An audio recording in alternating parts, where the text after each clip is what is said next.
If you're looking for a love story that begins with perfection, turn away now. This one starts with lipstick, crimson, bold, and smeared across a starched white collar like a declaration of war. But stay with me, because what Lady Vivian Ashford discovers behind that stain will shatter everything she thought she knew about power, marriage, and the man she's been sleeping beside for 3 frozen years. This isn't a fairy tale. It's a reckoning. But the chandeliers of Kensington Palace burned like captured stars, each crystal prism fracturing gaslight into 1,000 golden shards that danced across the faces of London's most powerful families. Vivian Ashford stood at the edge of the grand ballroom, champagne flute untouched in her gloved hand, watching her husband command a circle of ministers and industrialists with the same cold efficiency he brought to everything else in his life. Duke Adrian Blackmore didn't smile when he spoke. He didn't need to. Men leaned toward him anyway, hungry for his approval, terrified of his silence. At 32, he possessed the kind of brutal elegance that made weaker men feel their own inadequacy like a physical ache. Dark hair swept back from a face all sharp angles and aristocratic cruelty, eyes the color of winter fog, shoulders that filled his tailored black evening coat with an authority that had nothing to do with padding and everything to do with the violence he kept leashed beneath expensive silk. Vivian had once found that dangerous beauty intoxicating. Now it just made her tired. 3 years.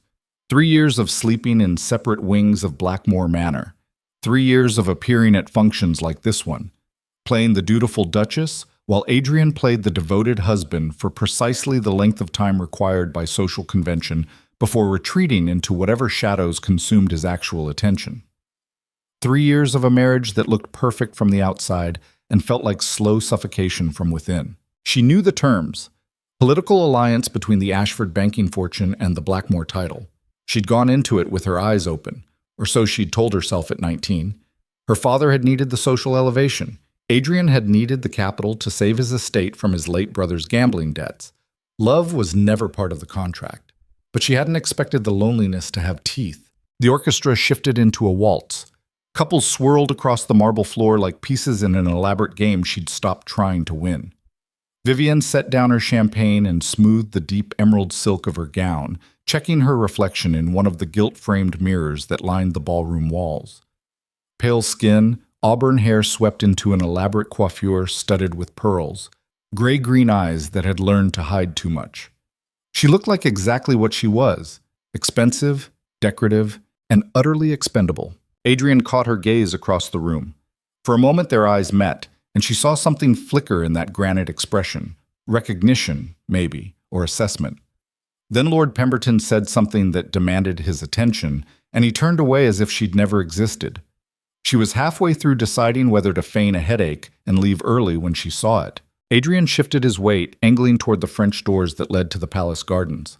The movement pulled his collar away from his throat, and gaslight caught on something that didn't belong. A smear of color against the crisp white linen. Dark red, almost burgundy in the low light. Vivian's breath stopped. Lipstick. Not the pale rose she wore.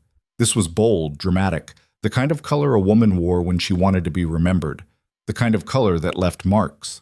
Her hands went cold inside her gloves. The ballroom sounds, laughter, music, the clink of crystal faded into a dull roar. She watched Adrian excuse himself from his circle and move toward the doors with that same unhurried grace he brought to everything, as if he had all the time in the world and nothing to hide. Maybe he didn't think she'd notice. Maybe he didn't care if she did. The humiliation hit her like a physical blow. All those nights she'd lain awake in her enormous bed, staring at the ceiling, wondering if the distance between them was her fault. If she'd been warmer, softer, less sharp-tongued. If she'd tried harder to be the kind of wife a man like Adrian could actually love. And all that time he'd been... She didn't let herself finish the thought. Rage burned through the shock, hot and clarifying. Vivian set down her glass and followed him. "Man." The palace corridors beyond the ballroom were dimmer, lit by gas sconces that turned the burgundy wallpaper nearly black. Her heels clicked against marble, too loud in the sudden quiet. She gathered her skirts and moved faster, catching sight of Adrian's broad shoulders as he turned a corner ahead. She'd never followed him before, never let herself wonder where he disappeared to during these endless functions. But something about that lipstick stain, the casual arrogance of it, the way he hadn't even bothered to check, snapped whatever fragile dignity she'd been clinging to. If he was going to humiliate her, she'd at least know the face of the woman he'd chosen instead. Adrian moved deeper into the palace, past the public rooms, into corridors Vivian had never explored. The walls here were older, the carpets worn, the air thick with the smell of ancient stone and wood smoke. He walked like a man who knew exactly where he was going, each turn deliberate, purposeful. Vivian's heart hammered against her corset. Part of her screamed to turn back, to preserve whatever illusion of dignity she had left. But a louder part, the part that had spent 3 years swallowing silence, pushed her forward. He stopped at a door near the end of a particularly dark hallway. Vivian pressed herself against the wall, barely breathing. She heard the door open, then male voices, low and urgent. Not a woman's voice. Men. Confusion spiked through her anger. Adrian stepped inside, and the door swung nearly closed behind him, leaving only a finger's width of shadow. Vivian crept forward, pulse roaring in her ears. "Took you long enough." The voice was smooth, cultured, with an edge like broken glass. "Lord Pemberton talks like he's being paid by the syllable." Adrian's responding laugh was dark. "Pemberton thinks he's relevant. Let him believe it a little longer." "And the Ashford girl?" Vivian froze. The Ashford girl. That's what she was to them. Not the Duchess. Not even Vivian. Just the girl with the banking fortune Adrian had married for convenience. "She suspects nothing." Adrian's voice carried no inflection. He could have been discussing the weather.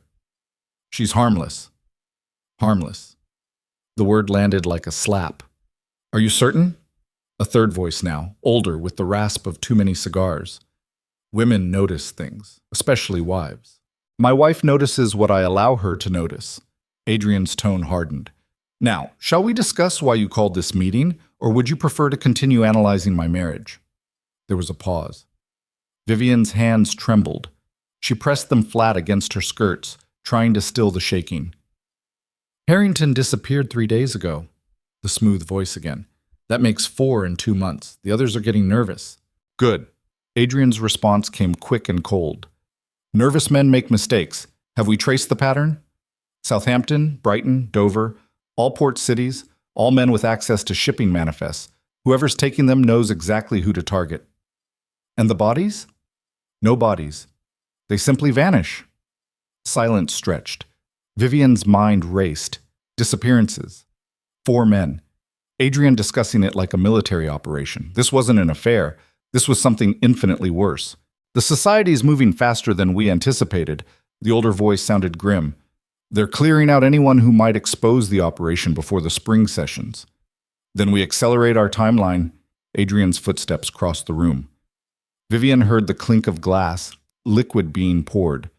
"Waverley's ball is in 2 weeks. They'll all be there. Drunk, arrogant, convinced they're untouchable." "You're certain Waverley's involved?" "Cedric." Adrian laughed, but there was no humor in it. "Cedric's been involved since the beginning. He's just careful enough to keep his hands clean. But he'll slip. They always do." Vivian's breath caught. Lord Cedric Waverley. Adrian's closest political ally. His friend since Oxford. The man who'd stood beside him at their wedding, who dined at Blackmore Manor twice a month, who'd helped Adrian rebuild the family fortune after Adrian's brother died. The pieces clicked together with sickening clarity. Marcus Blackmore, found dead in his study 5 years ago, officially ruled a heart defect.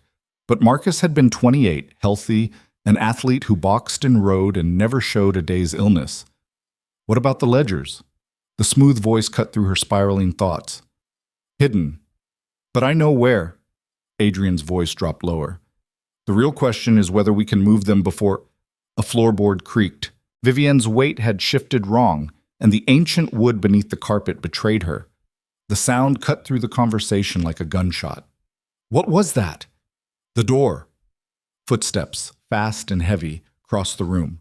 Vivian turned to run, but her skirts tangled around her legs. She made it 3 steps before the door slammed open and gaslight flooded the hallway. She didn't look back. Couldn't look back. She just ran, gathered silk in both fists, heels skidding on marble as she fled down the corridor. Behind her, she heard Adrian's voice, sharp and commanding. Stop her! But then another voice, closer, and suddenly Adrian was in front of her, moving with that inhuman speed that made him terrifying in more ways than one.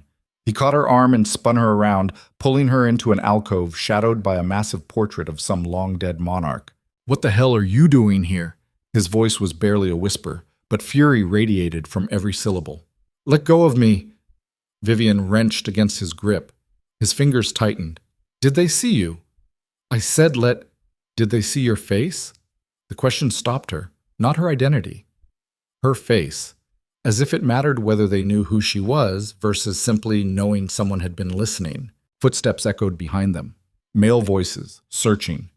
Adrian pulled her deeper into the shadows, his body a wall between her and the corridor. This close, she could smell his cologne, leather, and smoke, and something darker. This close, she could feel the tension in every muscle, coiled and ready. "Probably a servant," the smooth voice, retreating. "The palace is crawling with them tonight. Check anyway." The footsteps moved past their hiding spot. Adrian didn't move, didn't breathe. One hand pressed flat against the wall beside Vivian's head, the other still locked around her wrist. In the dim light, his eyes looked black. They stayed frozen like that for a small eternity. Vivian's heart slammed against her ribs. Slowly, the footsteps faded. A door closed somewhere distant. Silence settled back over the corridor like snow. Adrian released her wrist and stepped back. His expression gave away nothing. No anger, no fear, no recognition of what she'd just heard. Just that same glacial control he wore like armor. "Go back to the ballroom." His voice was flat. "Stay visible for the rest of the evening. Dance with Lord Asherton. Laugh at his terrible jokes. Be seen." "What? Now, Vivian." She'd never heard him say her name like that. Like a command. Like a threat. Who were those men? Her voice came out steadier than she felt. "What are you involved in?" "Nothing that concerns you." "The hell it doesn't." The rage flooded back, hot and clarifying. 4 disappearances. Secret meetings. Your brother. His hand moved so fast she didn't see it coming. Not striking her. He'd never strike her. But his fingers closed around her upper arm with enough force to bruise, and he leaned in close enough that she could count the silver flecks in his eyes. "My brother died of a heart defect." Each word came out precise and cold. "If you repeat anything else, you'll regret it. Do you understand?" "I don't understand anything." Vivian's voice cracked despite herself. "I don't understand who you are. I don't understand what you're doing. I don't understand why you—" She stopped. She'd been about to say "married me," but the words felt too raw, too revealing. But Adrian's expression shifted for just a moment. Something that might have been pain flickered across his features before the mask slammed back into place. "Go back to the ballroom," he said again, quieter this time. "Please." The please almost broke her. But Vivian had learned in 3 years of marriage that Adrian Blackmore's rare moments of vulnerability were more dangerous than his cruelty. They made you hope. They made you believe that somewhere beneath the ice was a man worth saving. She pulled away from him and walked back toward the music without another word. The next morning, Vivian stood in Adrian's study at Blackmore Manor, staring at the locked drawer in his mahogany desk. She'd barely slept. She'd lain in bed replaying every word of that overheard conversation, trying to make sense of the pieces. Disappearances, a society, Cedric Waverley, hidden ledgers, Adrian's brother, and that lipstick stain, which now felt less like evidence of an affair and more like a detail in something infinitely more sinister. Adrian had left the manor before dawn. "Business in the city," his valet had said. He wouldn't return until evening, which meant Vivian had hours. The study smelled like him. Leather, wood polish, old books. She'd been in this room 100 times, always as a visitor in his space, always careful not to disturb anything. The massive desk dominated the room, its surface pristine except for a single letter opener and an inkwell. Behind it, floor-to-ceiling bookshelves held volumes on law, history, military strategy. No fiction. Adrian didn't read for pleasure. The locked drawer was in the bottom right. She'd noticed it before, had never thought to wonder what he kept there. Now it felt like the only thing that mattered. Vivian tried the drawer, locked, as expected. She searched the desk for a key, found nothing. Her gaze swept the room. Adrian was methodical, careful. He wouldn't leave a key somewhere obvious, but he also wouldn't carry it with him everywhere. She started searching. 40 minutes later, her fingers finally closed around cold metal tucked inside a hollowed-out legal volume on the third shelf. The key was small, brass, unremarkable. It fit the lock perfectly. Inside the drawer, 3 leather-bound ledgers, a stack of letters tied with black ribbon, and a small wooden box. Vivian pulled out the first ledger and opened it. Numbers. Columns of figures, dates, amounts. Nothing that meant anything to her at first glance. But as she turned the pages, patterns emerged. Regular payments, always on the first of the month, going back 3 years. Names she recognized from Parliament, from social functions. Lord Asherton, Viscount Grey, Sir Malcolm Hendricks. And beside each name, a single word in Adrian's precise handwriting, paid. Her hand started shaking. She set aside the first ledger and opened the second. This one held accounts of a different sort. Not payments. Transactions. Shipments. Cargo manifests for goods that never arrived at their destinations. Warehouses that didn't exist. Companies with no listed owners. The third ledger was worse. Names again. But this time with dates. And beside some names, a single word in red ink. Terminated. She recognized 3 of the names. Men who'd died in the past 2 years. Lord Harrington, just 3 days ago, according to that overheard conversation. Terminated. Present tense. Vivian's stomach turned. She set down the ledger with trembling hands and reached for the letters. The first was dated 4 years ago, addressed to Adrian from someone who signed only as R. The handwriting was educated, careful. Your brother asked too many questions. This cannot continue. Adjust your loyalties or adjust your expectations. The second letter, 3 months later, same sender. Marcus is becoming a liability. Handle him or we will. The third letter was written in different handwriting, rougher, urgent, no signature at all. They killed him. You know they did. You have to stop them before... The letter ended mid-sentence. No date. No indication who'd sent it. Vivian's vision blurred. She blinked hard, forced herself to focus. The wooden box. She opened it. Inside, a crimson lipstick in a gold case, a false mustache, and a woman's black lace mask. Not evidence of an affair. Evidence of a disguise. The study door opened. Vivian's head snapped up. Adrian stood in the doorway, still in his traveling coat, snowflakes melting in his dark hair. His gaze moved from her face to the open drawer, to the ledgers spread across his desk, to the letters in her hands. For 5 full seconds, neither of them moved. Then Adrian stepped inside and closed the door behind him with a quiet click that sounded like a coffin sealing shut. I should have known, he said softly, that harmless was the wrong word. Adrian closed the door with a finality that made the air itself go still. Vivian stood frozen behind his desk, ledgers spread before her like accusations, the crimson lipstick case still clutched in her palm. The study felt smaller suddenly, the walls pressing in, the winter light through the windows turning everything the color of old bruises. He didn't rush toward her. That would have been easier, more predictable. Instead, he crossed to the sidebar and poured himself 2 fingers of whiskey, the crystal decanter clinking against the glass with a sound too casual for what was happening between them. 3 years of marriage and she'd never seen him drink before noon. Vivian's throat worked. Her mouth had gone dry. She set down the lipstick case like it might explode and forced herself to meet his gaze. Those winter fog eyes gave away nothing. Not rage, not fear. Just a cold assessment that made her feel like something being evaluated for usefulness or disposal. The silence stretched. Outside, she could hear the distant sounds of the manor waking up fully. Servants moving through hallways, the clatter of breakfast being prepared in kitchens she never visited. Normal sounds, a normal morning. Except nothing about this moment was normal, and they both knew it. Adrian took a slow sip of whiskey, watched her over the rim of the glass. When he finally spoke, his voice was conversational, almost gentle. That scared her more than shouting would have. So, how much did you read? Not a question, a calculation. All of it. Vivian was surprised by how steady her voice came out. The ledgers, the letters, everything. He nodded slowly, as if she'd just confirmed something he'd already suspected. Set down his glass. Moved to the window with his hands clasped behind his back, staring out at the snow-covered grounds. The posture of a man looking at a chessboard, deciding which pieces were still useful. And what conclusions did you draw? That you're involved in something that got your brother killed, that Lord Waverley is part of it, that 4 men have disappeared and you're tracking them like military targets. Vivian's hands curled into fists against her skirts. That everything you've told me for 3 years has been a lie. Not everything.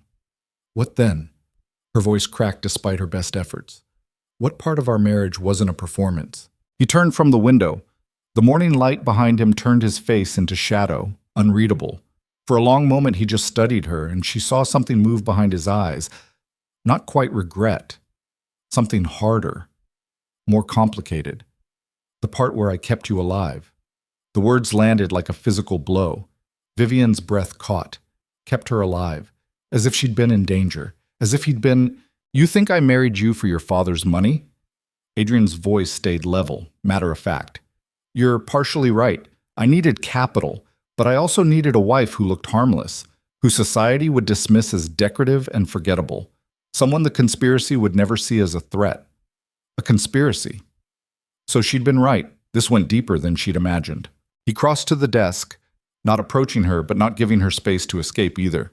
Picked up one of the ledgers, the one marked "terminated" in red ink. There is a network of aristocrats in this country who have spent the last decade consolidating power through blackmail, murder, and human trafficking. They control shipping routes, harbor masters, customs officials. They move opium from the east, stolen art from the continent, women and children from ports across Europe. His finger traced down a page. They make fortunes while destroying lives. And they're very, very good at making anyone who threatens them disappear. Vivian's stomach turned. Why are you telling me this? Because you've seen too much to lie to now, and because... He stopped. Something flickered across his face. Because if I don't tell you the truth, you'll keep digging on your own and get yourself killed. The casual certainty in his voice made her skin go cold. Your brother found out about them. Marcus was investigating financial irregularities in harbor imports. He noticed patterns. Ships that arrived empty but paid as if loaded. Warehouses that burned down conveniently before inspections. He started asking questions. Adrian's jaw tightened. They sent him warnings. He ignored them. So they made it look like heart failure and called it tragic. And you've spent 5 years hunting them. I've spent 5 years becoming indispensable to them. Adrian's smile was terrible. I made myself useful. Provided capital through your father's banks. Attended their meetings, learned their methods, earned their trust, all while documenting everything, every transaction, every name, every crime. The lipstick. Vivian gestured at the open drawer, the disguise. I have an informant inside the conspiracy, a woman they trust. She wears that shade. When I meet her, I take precautions to make it look like an affair. His eyes met hers. Social scandal is easier to explain than treason. The words hit her like cold water. All those nights she'd imagined him with another woman, sick with humiliation and jealousy. And he'd been orchestrating something infinitely more dangerous while she'd been, what? Playing duchess in her gilded cage. Being harmless. The rage that flooded through her was white-hot and clarifying. You kept me in the dark for 3 years. I kept you safe for 3 years. You made me feel worthless. I made you invisible. There's a difference. Adrian's voice hardened. These men kill without hesitation. They've murdered politicians, judges, rivals. If they'd suspected for one moment that you knew anything, that you were involved in any way, you'd be dead. Your naivety was your armor. Naivety. The word tasted like ash. So what now? You've told me everything. Does that mean I'm expendable? It means you're compromised. He picked up the letters, began methodically returning them to the drawer. Someone saw your shadow at the palace last night. They don't know who yet, but they're looking. And if they connect you to me, to any of this... He didn't finish the sentence. Vivian's mind raced. The smooth voice from last night, the older one. Men who dealt in disappearances and knew how to make problems vanish. Waverley. She said the name like a curse. You said he's involved. He's your closest ally. He stood at our wedding. Cedric has been part of the conspiracy since Oxford. Adrian's tone went flat. He recruited my brother first. When Marcus started having doubts, Cedric personally arranged his death and helped me grieve like the devoted friend he is. The venom in those last words could have stripped paint. And you've pretended to trust him for 5 years. I've done more than pretend. Adrian locked the drawer, pocketed the key. I've built a reputation as a man who values power above everything, who'd sell his own mother for political advantage. Cold, ruthless. Exactly the kind of ally men like Cedric want. His eyes met hers. Exactly the kind of husband you thought you married. The truth of it settled between them like broken glass. All those nights of distance, all those public moments of careful, controlled affection followed by private silence. He'd been playing a role, not just with the conspiracy, with her. And she'd believed every moment of it because it fit the narrative she'd built. The cold duke who married for money and kept his heart locked away. The fairy tale in reverse. You're telling me our entire marriage has been theater. I'm telling you I've sacrificed everything to destroy the people who killed my brother. Adrian's voice stayed level, but something raw moved underneath, including any chance at a real marriage, including your trust, including... He stopped himself, turned away. But Vivian had seen it. The crack in the armor. What? She pressed, suddenly desperate to understand. What else did you sacrifice? It doesn't matter anymore. His shoulders were rigid. What matters is keeping you alive long enough to finish this. When is Waverly's ball? 2 weeks. His answer came quick. Why? Because that's when you're planning to move. She gestured at the ledgers. You said they'd all be there, drunk and arrogant, which means you have something planned. Adrian was quiet for a long moment. Then he turned back to face her, and there was something almost like respect in his expression. There are documents hidden in Waverly's estate, proof of the entire operation, names, transactions, evidence of every crime they've committed. I have an informant who knows where they're kept. During the ball, while everyone's distracted, we retrieve them. Then we burn their entire world down. We. My informant and I. No. Vivian straightened, pulled her shoulders back. We. You and me? Absolutely not. You said I'm compromised, that they're looking for whoever was listening last night. She moved around the desk, closing the distance between them. If I stay locked up in this manner, I look guilty. But if I appear at that ball on your arm, playing the harmless duchess like always, I'm invisible again. Adrian's jaw tightened. These people are killers. I know. Her voice didn't waver. You just spent 10 minutes telling me exactly what they are. But I'm done being protected. I'm done being harmless. For 3 years, you've treated me like a liability. Let me be an asset. She could see him calculating, weighing risks. The cold strategist who'd infiltrated a criminal conspiracy against the husband who'd just admitted to keeping her safe at any cost. You have no training for this. Then train me. 2 weeks. That's what we have. The silence stretched. Outside, church bells rang the hour. 10 chimes. The morning grinding forward while they stood locked in this moment, the distance of 3 years collapsing into dangerous proximity. Finally, Adrian exhaled. When he spoke, his voice carried a weight she'd never heard before. If you do this, there's no going back. You'll see things that will give you nightmares. You'll learn exactly how ugly this world is underneath the ballrooms and champagne. And if something goes wrong, he stopped. His hand moved like he might reach for her, then fell back to his side. If something goes wrong, I can't guarantee I'll be able to protect you. I'm not asking for guarantees, Vivian held his gaze. I'm asking for the truth. Finally, something shifted in his expression. A door opening, just a crack, after 3 years locked tight. All right, his voice dropped lower, but we do this my way. You follow my lead. You trust my judgment. Can you do that? Can you trust me? The question hung between them. Adrian's eyes searched hers, looking for something. After a moment, he nodded once. Sharp, decisive. We start tomorrow. 6 a.m. The East Wing study. He moved toward the door, then paused with his hand on the handle. And Vivian, the things you read in those ledgers, the names marked terminated. Some of them were necessary, some were... His voice went flat. Some were justice delayed. Don't mistake what we're doing for righteousness. This is revenge wrapped in legality. She thought of Marcus Blackmore, dead at 28. of 4 men vanished, of women and children trafficked like cargo. Sometimes revenge is the only justice we get. Adrian's expression flickered. Almost a smile, but too sharp to be anything warm. That's the first thing you've said that makes me think you might survive this. Then he was gone, the door closing behind him with a quiet click that somehow felt like a beginning instead of an end. Vivian stood alone in his study, surrounded by the evidence of his 5-year war, and realized with sickening clarity that she'd just volunteered to step onto a battlefield she didn't understand against enemies who killed without hesitation. But for the first time in 3 years, she felt real. The East Wing study was colder than the rest of the manor, as if the winter outside had special access to this forgotten corner. Vivian arrived at 6 sharp to find Adrian already waiting, the room transformed, furniture pushed against walls, a large table covered with maps, diagrams, photographs of men she half recognized from social functions. He didn't look up when she entered, just gestured to a chair. Sit. We don't have much time. For the next 4 hours, Adrian Blackmore taught his wife how to be a spy.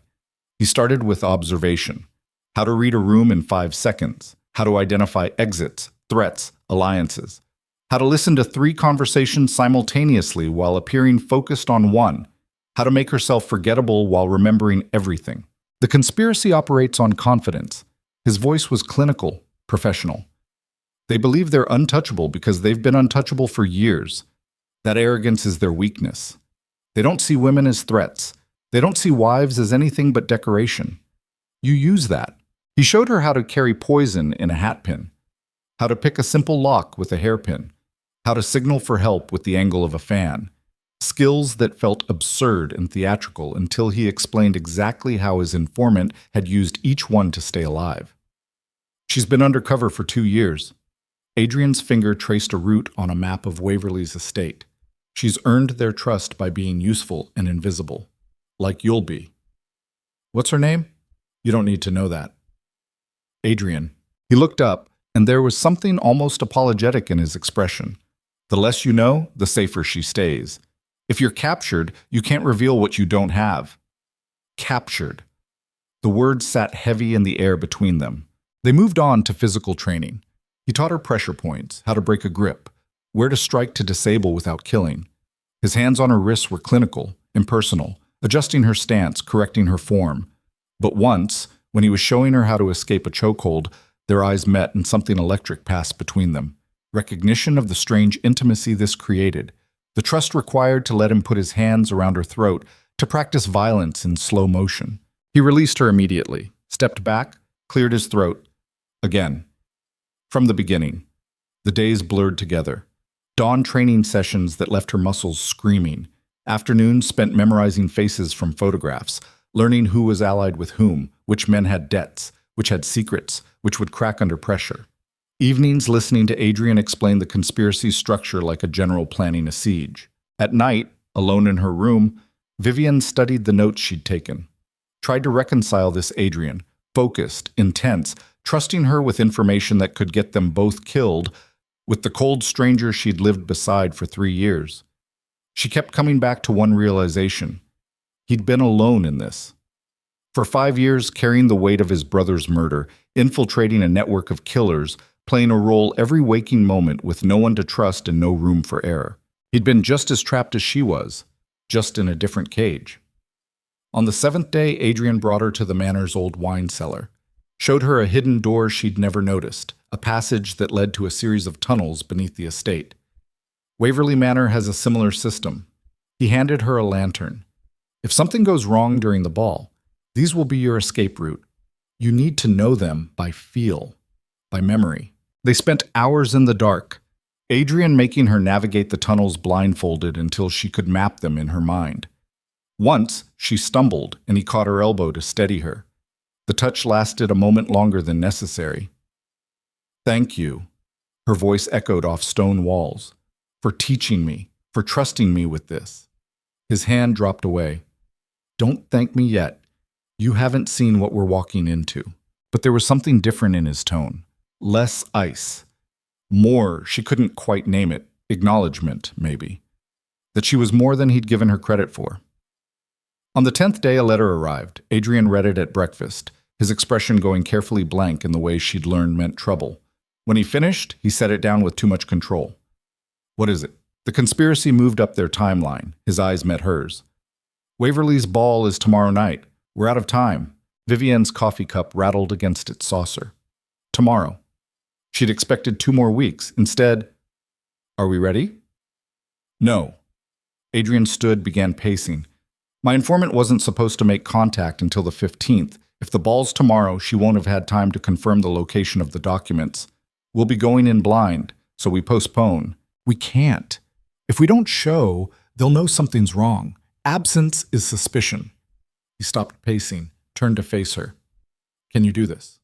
Tomorrow night. No more training, no more preparation. Just the 2 of us walking into a house full of conspirators with half a plan and a lot of improvisation. Vivienne thought about the last 10 days. Everything he'd taught her. Everything she'd learned about herself. About him. Yes. Adrian studied her for a long moment. Then he crossed to where she sat, did something she'd never seen him do. He took her hand. Not possessive. Not controlling. Just holding it. His thumb brushing across her knuckles in a gesture so unexpectedly gentle it made her breath catch. I won't let them hurt you. I know. His eyes searched hers. Do you? After everything, after 3 years of lies and distance, do you actually trust me to keep you safe? The question was rawer than she'd expected. Vulnerable in a way Adrian never allowed himself to be. Yes. And she realized with shock that she meant it. I trust you. His fingers tightened around hers. Then tomorrow night, we burn their world down. Together. The day of the ball passed in a blur of preparation. Adrian left at noon, returning with a box containing a gown Vivienne had never seen. Deep crimson silk, cut to be striking without being scandalous, with a bodice that would hide the small knife he taught her to strap to her ribs. You need to look like you belong there, like you're one of them. He set down the box. Powerful. Dangerous. Everything you've pretended not to be for 3 years. That evening, Vivienne, dressed alone in her room, fingers trembling as she laced the corset, secured the knife, arranged her hair in an elaborate style that would hide the lockpicks Adrian had given her. She stared at herself in the mirror and barely recognized the woman looking back. 3 years ago, she'd been a girl playing at being a duchess. Tonight, she was something else entirely. Adrian was waiting when she descended the stairs. He'd dressed in black and silver, every inch the powerful duke, his expression unreadable. But when he saw her, something flickered across his face. Surprise. And something darker, more possessive. You look... He stopped, cleared his throat. Ready. So do you. The carriage ride to Waverly Manor was silent. Vivienne watched the countryside roll past, winter bare trees against a darkening sky, and tried to calm her racing heart. Beside her, Adrian sat perfectly still, but she could feel the tension radiating from him. A coiled readiness, like a blade waiting to be drawn. When they arrived, the manor blazed with light. Carriages lined the drive, aristocrats in glittering finery ascending the marble steps. Music and laughter drifted from open doors. It looked like every other ball Vivienne had attended. Beautiful, elegant, harmless. But now she knew how to look deeper. At the guards positioned too carefully. At the way certain guests were escorted to private rooms instead of the ballroom. At the undercurrent of something calculated beneath the social gloss. Adrian helped her from the carriage, his hand firm on hers, leaned in close as if adjusting her shawl. Stay visible, stay in the ballroom. If I signal you, move toward the east corridor. His breath was warm against her ear. And if something goes wrong, run. Don't wait for me, just run. Before she could respond, Lord Cedric Waverly appeared at the entrance, all charm and expensive tailoring, arms spread wide in greeting. Adrian. Lady Vivienne, how wonderful you could attend. His smile was perfect, practiced. And if you knew where to look, which Vivienne now did, utterly empty behind the eyes. Come in, we have so much to celebrate tonight. Adrian clasped his hand, returned the smile with one just as false. Wouldn't miss it for the world, Cedric. And Vivienne, watching the 2 men perform their friendship, realized with cold clarity that before this night ended, one of them would be dead or destroyed. The only question was which. They stepped into Waverley Manor together, and the door closed behind them like a trap springing shut. The ballroom of Waverley Manor was a masterpiece of calculated excess. Crystal chandeliers the size of carriages threw fractured light across marble floors so polished they looked like black ice. The air tasted of champagne and expensive perfume, and something underneath that Vivian couldn't name. Danger, maybe.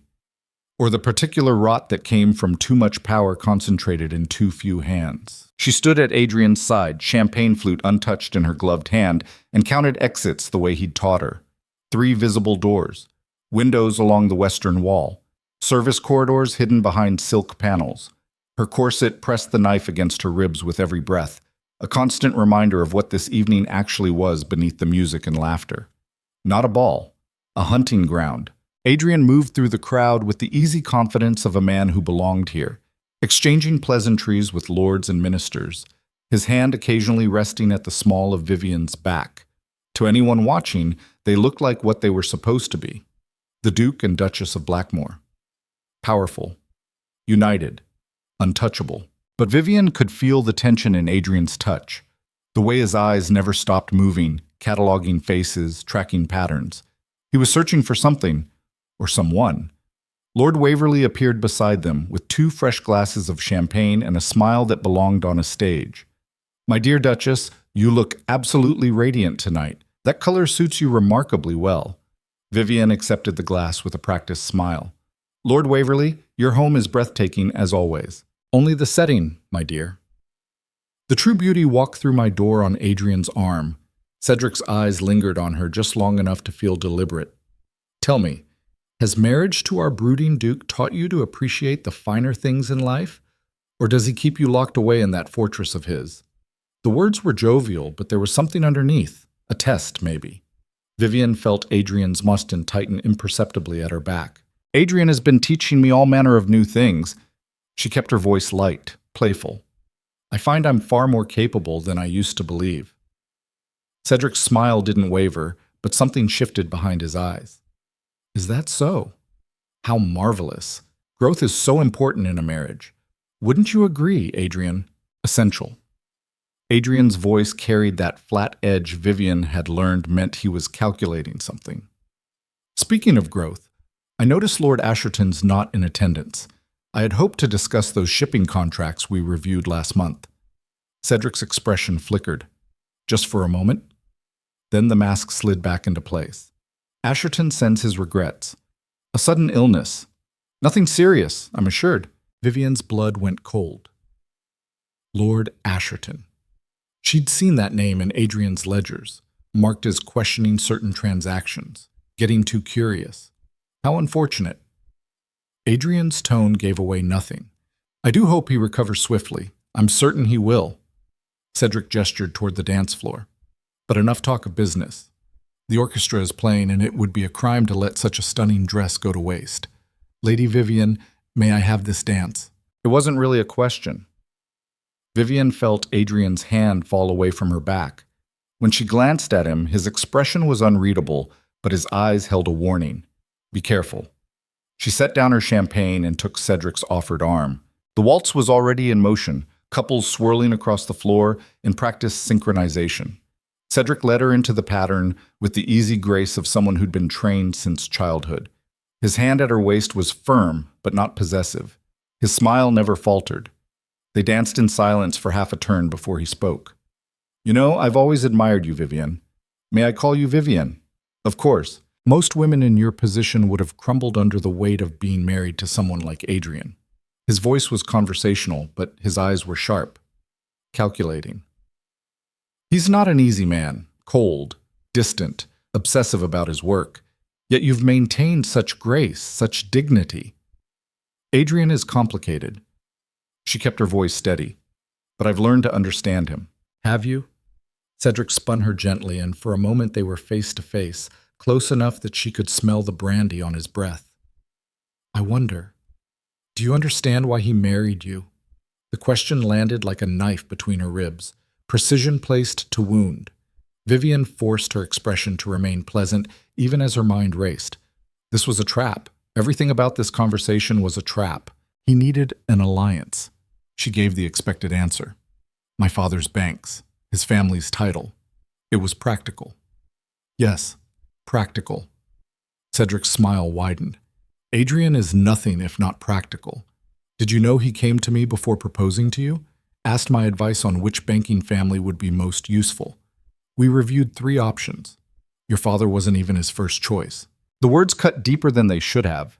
Vivian had always known the marriage was a transaction, but hearing it laid out so clinically, being ranked against other options like merchandise, brought back every moment of humiliation from the past 3 years. Cedric was watching her reaction carefully, searching for something. What was his first choice? She asked because he expected her to, because showing no reaction would be suspicious. The Weatherby girl. Prettier than you, I'm afraid. And her father controlled twice the capital. But she had the poor judgment to die of scarlet fever 6 months before Adrian needed to close his deal. His gaze never left her face, so he settled for second best. Fortunate for you, I suppose. The cruelty was deliberate, designed to destabilize, to make her emotional and careless. 10 days ago, it might have worked. But Adrian had trained her for this, had taught her to recognize manipulation and meet it with cold control. Vivian smiled. Let the expression reach her eyes. How fortunate indeed. I can't imagine where I'd be if Miss Weatherby had survived. Certainly not dancing with the most charming host in London. Cedric laughed, but it didn't sound quite natural. You're more resilient than Adrian gives you credit for. Perhaps that's my greatest advantage. Being underestimated. Something dangerous flashed across Cedric's face. Then the music swelled and he spun her again, pulling her closer than propriety allowed. His voice dropped to barely a whisper. I know what you heard at the palace, Vivian. The world tilted. Her feet kept moving through the dance steps on pure instinct, while her mind screamed. He knew. He'd known from the beginning. This entire evening was... Adrian thinks he's so clever. Cedric's voice stayed conversational, but his grip on her waist had turned to iron. 5 years playing the loyal friend while documenting our operation, using his tragic brother's death as cover for his investigation, training you over the past 2 weeks to help him steal our documents tonight. He continued dancing as if they were discussing the weather. Did you really think we wouldn't notice? Vivian's throat had gone dry. The ballroom suddenly felt too warm, too crowded. She tried to pull away, but Cedric held her in the dance, his smile never faltering. You're not a very good liar, Duchess. Your face just confirmed everything I needed to know. He spun her one last time as the music reached its crescendo. Now, I'm going to release you. You're going to walk very calmly to the east corridor, 3rd door on the right. If you scream, if you run, if you do anything but exactly what I've told you, my men will put a bullet in your husband's head before he finishes his conversation with Lord Pemberton. Do you understand? She managed a nod. Her body had gone numb. Excellent. The music ended. Cedric released her with a slight bow and a warm smile for anyone watching. Thank you for the dance, my dear. Do give Adrian my regards. Then he was gone, melting into the crowd, and Vivian stood frozen at the edge of the dance floor, trying to remember how to breathe. Her eyes found Adrian across the room. He was laughing at something Pemberton had said, completely unaware of what had just happened, of the trap they'd walked into. She had to warn him, had to get him out before... A man appeared at her elbow, young, handsome in his evening wear, with a smile that didn't reach his eyes. Lady Blackmore, Lord Waverley asked me to show you to the powder room. This way, please. It wasn't a request. Vivian caught the outline of something beneath his coat. A weapon. She glanced back at Adrian one more time. He was still talking, still playing his role. If you scream, my men will put a bullet in your husband's head. Vivian turned and followed the young man toward the east corridor. The powder room was a lie, of course. The man led her past the 3rd door, down a narrower hallway to a servant's entrance, and then down stone steps that descended into cold darkness. Each step took her farther from the music and light, deeper into the bones of the manor. The knife pressed against her ribs felt useless. Even if she could overpower this guard, there were others, and Adrian was still up there, surrounded by conspirators, with a target painted on his back. The stairs ended in a wine cellar that looked like it hadn't been used in years. Dusty bottles lined the walls. The air smelled of old stone and mold and something chemical that made her eyes water. In the center of the room, Lord Waverley waited beside a heavy wooden table. He'd removed his evening coat, rolled up his sleeves, looking less like an aristocrat and more like something far more dangerous. "Thank you, Thomas. That will be all." The guard bowed and retreated back up the stairs. The door closed with a heavy thud that sounded like a coffin ceiling. Vivian was alone with Cedric Waverley in a room no one would hear her scream from. "Sit." Cedric gestured at a chair positioned in front of the table. "Where's Adrian?" "Safe, for now." Cedric poured himself a brandy from a decanter that looked wrong in this forgotten space. "Whether he stays that way depends entirely on your cooperation." "Now sit." Vivian sat. Her mind raced through everything Adrian had taught her: escape routes, pressure points, how to buy time. But none of it seemed useful here. She was underground, unarmed against a man who'd spent years killing his enemies, and Adrian was surrounded by conspirators who could end him at Cedric's signal. She'd walked into this thinking she could be brave. Turned out bravery looked a lot like being helpless when the trap finally sprung. Cedric settled into the chair across from her, brandy in hand, completely relaxed. "Let's establish something, Vivian. I've known about Adrian's investigation for 3 years. Every document he's collected, every name he's compiled, every piece of evidence he thinks will destroy us. I've known about it all." The words hit like hammer blows. 3 years. Adrian had thought he was hunting them while they were watching his every move. "I allowed it to continue because it was useful." Cedric swirled his brandy. Adrian made himself indispensable to our operation while thinking he was infiltrating it. He provided capital, connections, legitimacy, and all the while he was documenting crimes that, if exposed, would bring down only the people I wanted removed anyway. You were using him to eliminate rivals. I was using him to consolidate power. Cedric's smile was genuinely pleased. The men whose names appear in those ledgers, the ones marked terminated, they were obstacles. Greedy, reckless, asking too many questions or taking too large a share. Adrian thought he was building a case against us. In reality, he was building my hit list. Vivian felt sick. Every move Adrian had made, every risk he'd taken, had been orchestrated by the man he was trying to destroy. "Your brother." The words came out hoarse. "You killed Marcus Blackmore." "I did." Cedric's expression didn't change. Marcus had potential, but he was weak, emotional. He would have compromised the operation. Adrian, on the other hand, he leaned forward. "Adrian is exactly what I need. Cold, ruthless, capable of terrible things when motivated. The only problem was his loyalty. So I gave him something to be loyal to. Revenge. Nothing focuses a man's attention quite like grief. You've been manipulating him for 5 years. I've been shaping him. There's a difference." Cedric set down his glass. 5 years ago, Adrian was a minor duke with a gambling addict for a brother and a crumbling estate. Now he's one of the most powerful men in London. Feared, respected, connected to every level of government and finance. He did that. I just pointed him in the right direction. The casual cruelty of it was staggering. Cedric had murdered Marcus, then weaponized Adrian's grief to turn him into an unwitting accomplice in consolidating power for the very conspiracy he thought he was fighting. "Why tell me this?" Vivian forced her voice steady. "If you've won, if Adrian's already beaten, why explain any of it? Because you're going to help me finish this." Cedric's smile widened. "Tonight, Adrian plans to retrieve documents from my study. Documents that prove the conspiracy exists and implicates everyone involved. He's wrong, of course. The real documents are much better hidden, but I've left a very convincing set of forgeries in exactly the place my informant told him they'd be." "Your informant?" Vivian's breath stopped. "The woman with the crimson lipstick. She works for you. She always has." Cedric looked genuinely amused. "That was perhaps my favorite touch. Adrian thinks he recruited her. In reality, she's been feeding him exactly what I wanted him to know for 2 years.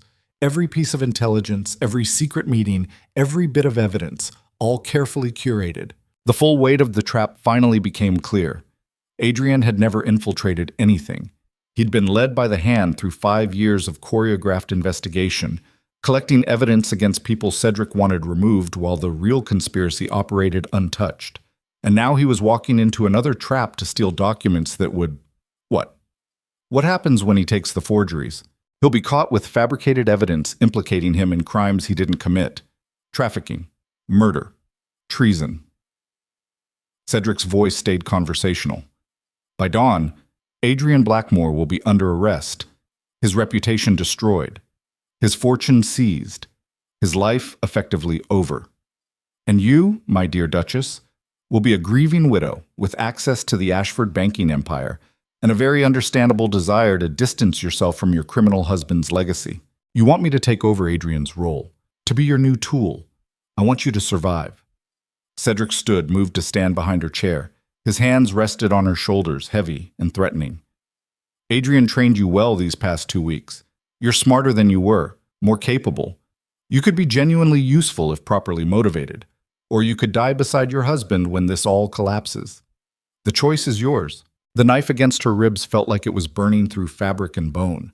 She could try for it, one quick movement, strike before he expected resistance. But then what? Even if she killed Cedric, his guards were upstairs. Adrian would still walk into the trap. They'd still both end up dead or destroyed. There had to be another way, some option she wasn't seeing, some piece of this she could use. What do you need from me? Her voice came out smaller than she wanted. What do I have to do? Simple. When Adrian makes his move tonight, you'll be with him. You'll help him steal the forgeries, playing your role perfectly. Then when my guards surround you both, you'll express complete shock at discovering your husband's criminal activities.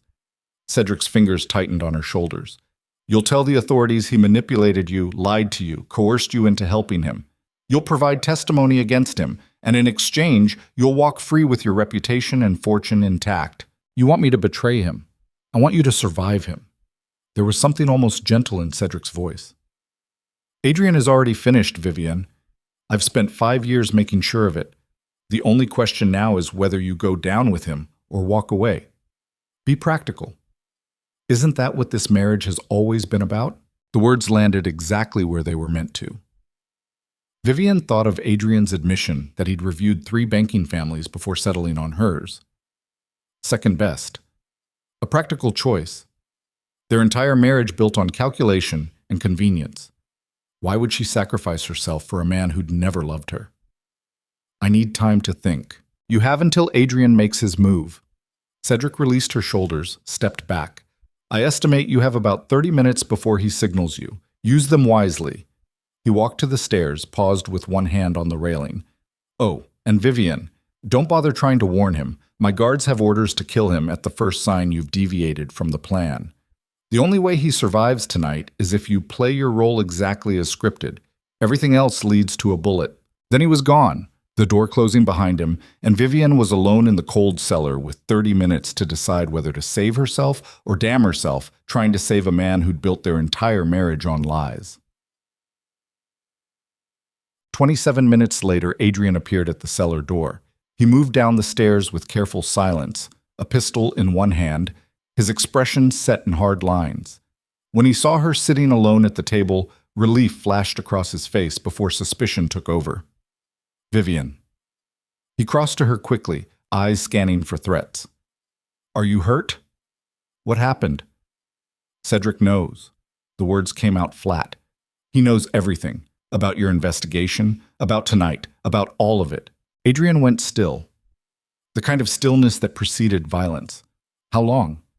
3 years. She watched his face as the information landed. He's been watching you for 3 years, using you to eliminate his rivals while you thought you were building a case against him. Something terrible moved behind Adrian's eyes. His jaw tightened. The informant. Works for him, always has. Every piece of intelligence you received was what he wanted you to know. She stood, moved closer. The documents you're planning to steal tonight are forgeries.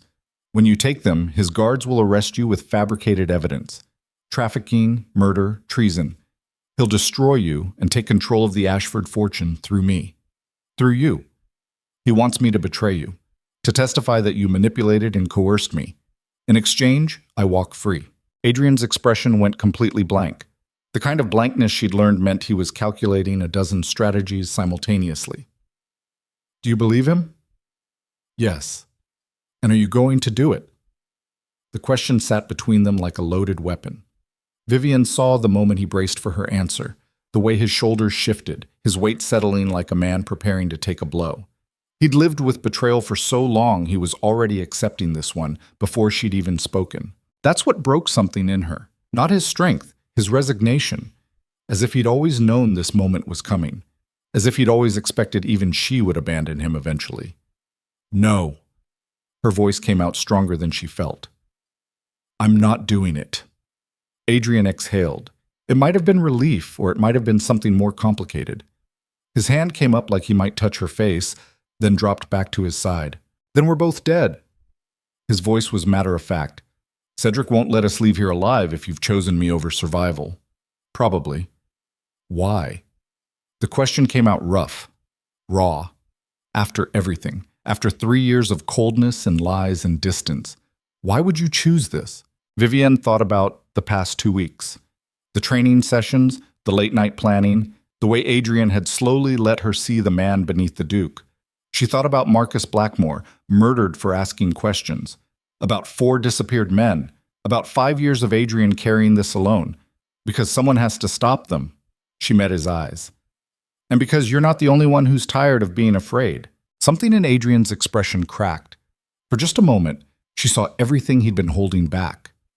Grief, rage, terrible, desperate hope that maybe he wasn't as alone as he'd believed. Then he pulled her against him and kissed her. Not gently, not carefully. Like a man who'd been starving for 3 years and finally allowed himself to feel it. His hand tangled in her hair, ruining the careful arrangement. The other wrapped around her waist, pulling her closer with a possession that had nothing to do with control and everything to do with need. Vivienne kissed him back just as fiercely, her hands fisting in his coat, 3 years of loneliness and anger and want pouring into the connection. The knife pressed between them, trapped against their bodies like a promise. When they finally broke apart, both breathing hard, Adrian rested his forehead against hers. We're going to die down here. Probably. Her voice shook. But at least we'll die actually married. He laughed. It was a terrible sound, half grief and half hysteria. Then his expression shifted, focused, the strategist taking over even in the face of impossible odds. Unless what?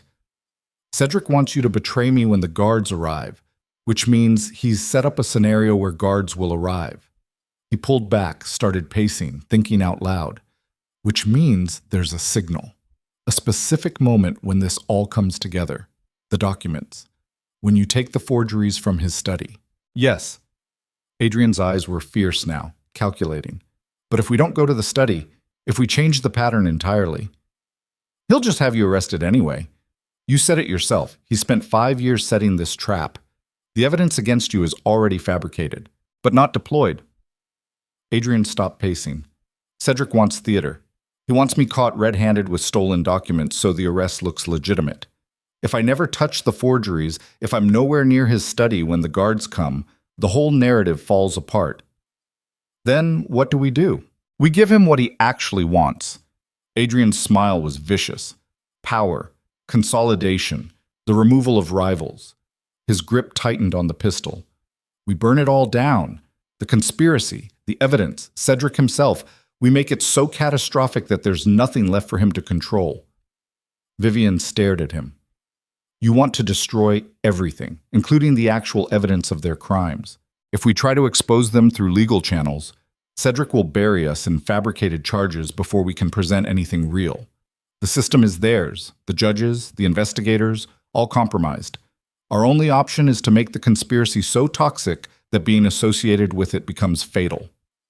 How? Adrian's expression went dark, calculated. Become exactly what they've been accusing me of all along. A killer. The word hung in the cold air of the cellar. Vivienne's heart hammered. She'd known this might lead to violence.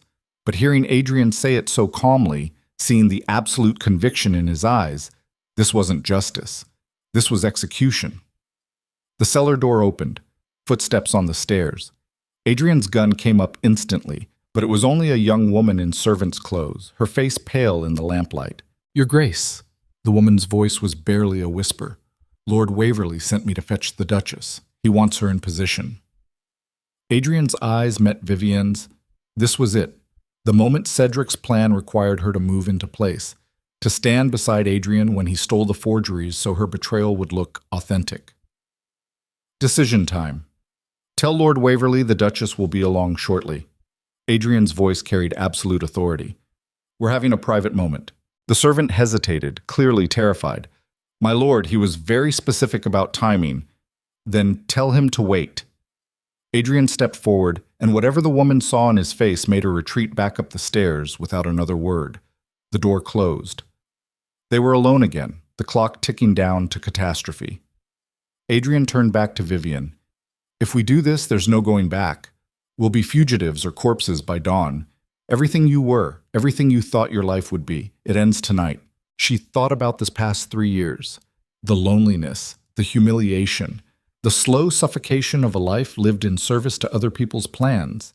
Then she thought about the last 2 weeks, learning to be dangerous, learning to matter. I've been dead for 3 years. Her voice was steady. At least tonight I'll die doing something that matters. Adrian's expression shifted, something vulnerable and fierce and absolutely committed. Then, let's make sure we take them all with us. He checked his pistol, handed her a second one from his coat, showed her quickly how to release the safety, how to aim. His hands were steady. Hers were shaking. Stay behind me. When the shooting starts, get to the tunnels beneath the house. You remember the path? I'm not leaving you. Vivian? No. She gripped the pistol tighter. You said we do this together. That means I don't run when it gets ugly. That means... The explosion shattered the rest of her sentence. The floor shook. Dust rained from the ceiling. Somewhere above them, glass shattered and voices started screaming. Adrian grabbed her arm, pulled her toward the stairs. What was that? Waverley Manor has gas lamps throughout the house. He was already moving, taking the stairs 3 at a time. I bribed one of his engineers last week to create a small malfunction in the ballroom. Time to detonate at midnight. You blew up his house. Just the east wing. Adrian's voice was grim. Emergency exits are on the west side. Everyone will evacuate that direction, which leaves the north entrance unguarded for exactly 4 minutes. They burst through the cellar door into chaos. Smoke filled the corridors, thick and choking. The explosion had shattered the careful order of Waverley's ball into panic. Aristocrats in their finery stumbled past, coughing, crying, desperate to escape. Servants shouted conflicting directions. Somewhere deeper in the house, fire crackled and spread. No one paid attention to the Duke and Duchess of Blackmore moving against the crowd, heading toward the center of the destruction instead of away from it. Where are we going? Vivian shouted over the noise. Waverley's private study. The real one. Not the decoy he was planning to trap me in. Adrian pulled her around a corner, past a room engulfed in flames. The actual documents are kept in a vault beneath his bedroom. I've known the location for 6 months. I just needed him distracted enough that his guards would leave it unprotected. You've been planning this exact scenario. I've been planning 12 scenarios. He kicked open a door, revealing a servant's staircase choked with smoke. This one just became necessary when Cedric moved up his timeline. They climbed through smoke that burned their lungs and stung their eyes. Vivian's dress was never meant for running, but she gathered the silk and kept pace with Adrian's relentless advance. Behind them, the manor groaned and cracked as fire consumed its foundations. Ahead, God knew what waited. They reached the 3rd floor. Adrian moved down a corridor lined with portraits of Waverley ancestors, all watching with dead eyes as their descendants' empire burned. He stopped at a door at the end of the hall, tested the handle. Locked. Stand back. He shot the lock. The sound was deafening in the enclosed space. The door swung open, revealing a bedroom that looked more like a fortress. Heavy furniture, barred windows, and in the center of the floor a trap door with a combination lock. Adrian knelt beside it, began working the mechanism with steady fingers despite the smoke and chaos. Vivian kept watch at the door, pistol raised, heart slamming against her ribs. Below them, she heard shouting. Guards organizing. They'd be coming soon, looking for who'd caused the explosion, looking for them. Adrian. We don't have much time. Almost. His fingers moved faster. Got it. The lock clicked. He hauled open the trapdoor, revealing a narrow shaft descending into darkness. A ladder bolted to the wall. At the bottom, maybe 20 feet down, Vivian could see the edge of a steel vault. Adrian went first, descending quickly. Vivian followed, her dress tangling around her legs, the pistol awkward in one hand. Halfway down, she heard footsteps enter the bedroom above. Search everywhere. Find them. Now. Cedric's voice. Calm despite the chaos. In control even as his house burned. Vivian dropped the last few feet, landed hard beside Adrian. He was already at the vault door, working a second combination. The space was tight, coffin narrow, lit only by a single oil lamp. Vivienne pointed her pistol up at the trapdoor overhead, waiting for a face to appear. For a gunshot to end everything before they'd even started. Got it. Adrian swung open the vault door. Inside were shelves of ledgers, document boxes, correspondence. 5 years of evidence, maybe more. Everything the conspiracy had done, documented in Cedric's own careful hand because even monsters kept records. Adrian started grabbing boxes, shoving them into his coat, his shirt, anywhere that would hold paper. Vivienne did the same, her dress pockets bulging with documented crimes. Above them, the footsteps were right at the trapdoor now. Your Grace, a guard's voice. We know you're down there. Lord Waverley requests your immediate surrender. Tell Lord Waverley, Adrian's voice echoed up the shaft, that I decline. He pulled something from his pocket, small, metal, with a pin. Vivian's eyes widened. Is that insurance? Adrian set it on the vault floor, pulled the pin. 30 seconds. We need to move. Now. They scrambled for the ladder. Vivian went first this time, climbing with desperate speed, documents cascading from her overstuffed pockets. Behind her, Adrian followed, his coat weighted down with evidence. She reached the top just as a guard appeared at the bedroom door. His pistol came up. Vivian didn't think, just raised hers and fired. The shot went wide, but it bought Adrian the second he needed to clear the shaft. He slammed the trapdoor shut, dragged a heavy chest over it, then grabbed Vivian's hand and ran. They made it to the corridor before the grenade detonated. The explosion was muffled but devastating. The bedroom floor buckled. The vault below, packed with decades of paper and lamp oil and now shrapnel, became an inferno. Any evidence they hadn't carried out was consumed instantly. Any record of Cedric's conspiracy that remained was turning to ash. They ran through smoke-filled corridors, past burning rooms, through the chaos of a manor destroying itself. Aristocrats and servants fled in every direction. Guards shouted orders. No one followed. The careful structure of Cedric's power was collapsing into chaos and flame. They burst through a side entrance into the freezing night. Snow had started falling, coating the grounds in white that looked black in the darkness. Behind them, Waverley Manor blazed against the sky, 3 stories of aristocratic excess becoming a funeral pyre. Adrian pulled her toward the tree line, toward darkness and escape. But before they'd made it 20 feet, a voice cut through the night. Stop! Cedric Waverley stood at the edge of the drive, backlit by his burning house, a pistol in each hand.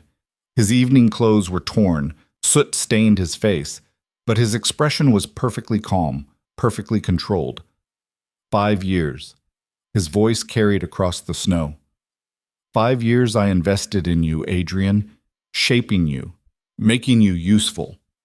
And you destroy it all in one night. You killed my brother. Adrian's response was flat. What did you expect? Gratitude.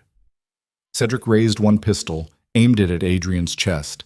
I made you powerful. I gave you purpose. Without Marcus's death, you'd still be a minor duke drowning in gambling debts. I turned you into something that mattered. You turned me into your weapon. Yes. And you were magnificent. Cedric's smile was genuine, sad almost. It's a shame you couldn't see the opportunity I was offering. We could have ruled this country together. Instead, you chose sentiment, love. He said the word like a curse. How disappointing. His finger tightened on the trigger. Vivian moved without thinking, stepped between Adrian and the gun. Her own pistol came up, shaking in her hands but aimed directly at Cedric's heart. Don't. Cedric's expression flickered. Surprise. Then something like admiration. The harmless Duchess. Look at you. He kept his weapon trained on her. Adrian trained you well. But do you really think you can shoot me? You've never killed anyone. You don't have it in you. Maybe not. Vivian's voice shook. But I have a grenade in my pocket, and if you pull that trigger, I'm dropping it between all 3 of us. She didn't. The last grenade was back in the burning vault, but Cedric didn't know that. And in the darkness, with her hand shoved deep in her pocket, gripping nothing but torn silk, the bluff held just enough weight. Cedric laughed, a genuine, delighted sound. Oh, Adrian, you married far better than you knew. He lowered his pistol slightly. Very well. You've won tonight, destroyed my house, scattered my organization, stolen my evidence. But this isn't over. You can't run forever. And when I find you, when, not if, I'll make sure you both understand exactly what you've sacrificed for this rebellion. We're counting on it. Adrian's voice was ice. Because next time, we're coming for you. Cedric's smile turned vicious. I look forward to it. Then he turned and walked back toward his burning manor, disappearing into smoke and flame like something from a nightmare. Vivian stood frozen, pistol still raised, waiting for him to turn and fire. But he didn't. He just vanished, and they were alone in the snow with stolen evidence and no plan beyond survival. Adrian took her shaking hand, gently lowered the pistol. We need to go. Now. Where? Anywhere but here. He pulled her toward the trees. We have what we need to destroy them. We just have to stay alive long enough to use it. They ran into the darkness together, leaving Waverley Manor burning behind them, and Vivian realized with terrible clarity that every comfortable certainty of her old life had just turned to ash. She was a fugitive now, a criminal, hunted by people who killed without hesitation. And the only person standing between her and absolute destruction was the husband she'd barely known 3 weeks ago. The husband she'd just chosen over survival. The husband who was leading her into a war she had no idea how to fight. The trees swallowed them, darkness replacing the hellish light of the burning manor, and Vivian understood that this wasn't the end of their story. It was the moment where everything that had made her safe was stripped away, and she'd have to become something else entirely, or die trying. The safe house was a crumbling warehouse on the east end of London where the Thames turned black with factory runoff, and no one asked questions about blood on your clothes. Adrian had owned it under a false name for 3 years, one of a dozen bolt holes scattered across the city for exactly this kind of catastrophe. The kind where everything you'd built collapsed in a single night, and survival became the only victory worth claiming. Vivian sat on a crate in the corner, still wearing the crimson ball gown now torn and stained with soot, watching Adrian spread stolen documents across a makeshift table. Her hands wouldn't stop shaking. Adrenaline crash, probably, or delayed shock from realizing she'd just blown up a manor full of aristocrats and become a fugitive from the most powerful conspiracy in England. 3 hours ago, she'd been a duchess. Now she was whatever came after you burned your entire life down and walked away from the ashes. Adrian worked in silence, his evening coat discarded, shirt sleeves rolled up, revealing forearms marked with old scars she'd never noticed in 3 years of marriage. He moved with methodical precision, despite the exhaustion carved into his face, sorting ledgers into piles, cross-referencing names against a mental list only he could see. Blood crusted at his temple where debris had caught him during the explosion. He hadn't bothered cleaning it. The documents spread before them represented 15 years of conspiracy, shipping manifests for human cargo, bank transfers linking half of Parliament to trafficking operations, coded correspondence detailing murders disguised as accidents. Everything Cedric Waverley had built, documented in his own meticulous handwriting because power required records, and records required certainty. Adrian had stolen the Empire's ledger. Now he just had to figure out how to use it before Cedric came to take it back. How long do we have? Vivian's voice came out hoarse from smoke inhalation and screaming. Until dawn, maybe. Adrian didn't look up from the papers. Cedric will need time to regroup, assess the damage, organize a hunt. But he knows this city better than anyone. Every corrupt constable, every judge on his payroll, every criminal who owes him favors. By morning, there won't be a corner of London we can hide in. So what's the plan?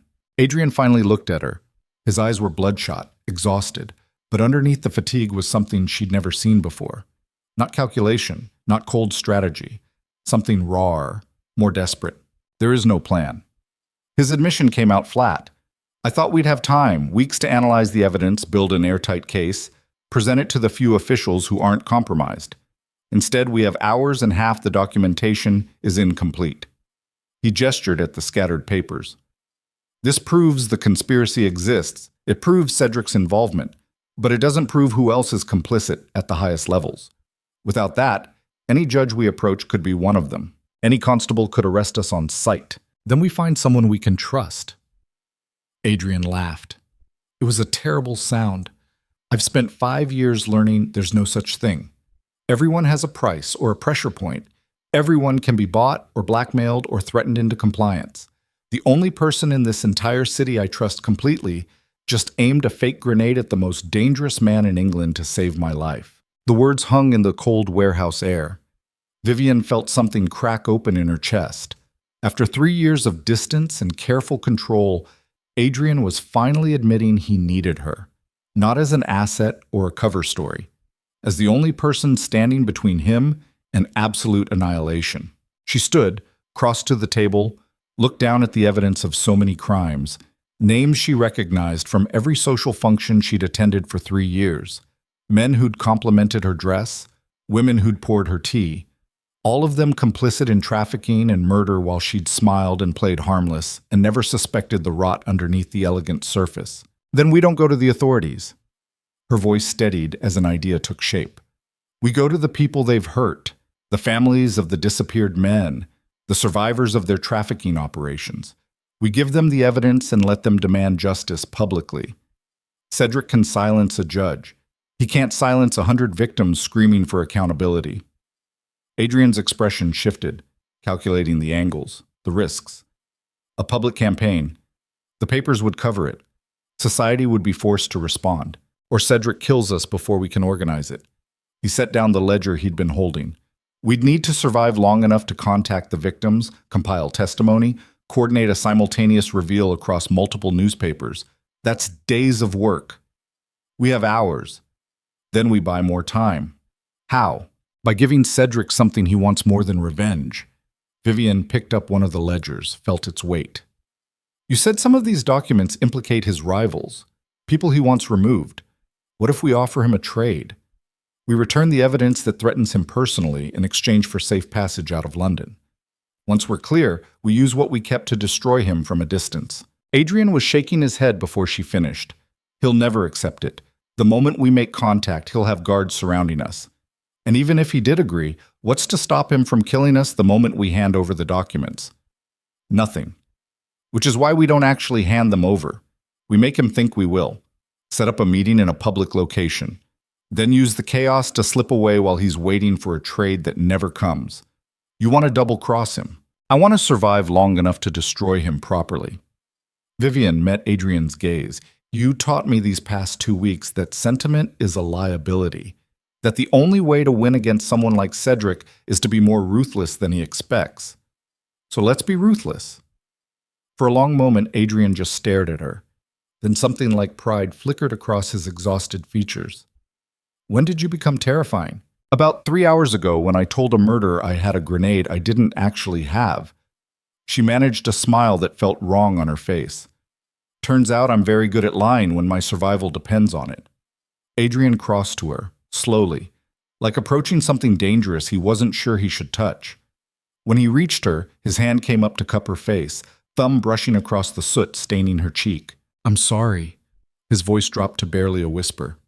For all of it. For dragging you into this war, for 3 years of coldness and lies. For building a marriage out of strategy instead of... He stopped. Couldn't finish. But Vivian understood what he meant. Instead of love. Instead of the thing that might have made them into actual partners long before desperation forced them together. We can't go back. She said it gently. Can't undo the choices that led here. We can only decide what we do with what's left. And what do you want to do with what's left? Win. She said it with more conviction than she felt. Survive. Make sure every person Cedric destroyed gets justice. Then figure out what we are to each other when we're not running for our lives. Adrian kissed her. Different than the desperate collision in Waverley's cellar. Slower. More deliberate. Like sealing a promise neither of them knew if they'd live to keep. When they broke apart, his forehead rested against hers. All right. His voice carried the weight of a man committing to a suicide mission with clear eyes. We'll do it your way. Contact Cedric. Set the trap. Pray we're fast enough to survive our own plan. He moved back to the table, began sorting documents with renewed purpose. Vivian watched him work and realized with cold clarity that they were about to walk back into the lion's den with nothing but arrogance and desperation for armor. If they failed, they'd both be dead by dawn. If they succeeded, they'd still be fugitives with an empire hunting them. There was no version of this that ended well.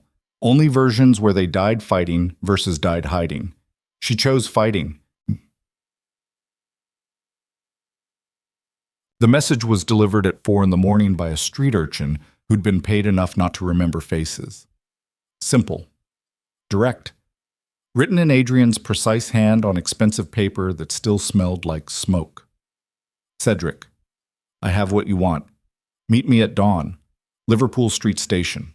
Public. Visible. We talk terms or I burn everything and take you with me. Adrian. Liverpool Street Station was perfect for exactly the reason it was terrible. Enormous. Crowded even at dawn with workers catching early trains. Dozens of exits. Impossible to secure completely. Which meant Cedric couldn't surround them without causing a scene, but it also meant they couldn't guarantee escape if things went wrong. Adrian had chosen it anyway because desperation didn't leave room for perfect options. They arrived separately, 40 minutes before the arranged meeting. Vivian wore a borrowed dress, 3 sizes too large, her hair hidden beneath a worker's cap, face deliberately smudged with dirt. Unrecognizable as the duchess who'd attended Waverley's ball. She positioned herself near the eastern platform with a clear view of the main entrance and both hands wrapped around a carpet bag containing half the stolen documents. The other half was with Adrian. Insurance. If either of them was captured, the other could still complete the mission. At least that was the theory. In practice, Vivian's heart was trying to crawl out of her throat, and her hands wouldn't stop shaking no matter how tightly she gripped the bag. The station filled as dawn broke. Factory workers, merchants, travelers, all flowing through the massive space in organized chaos. Vivian scanned faces, looking for threats. Cedric's guards would be here. Had to be. Watching.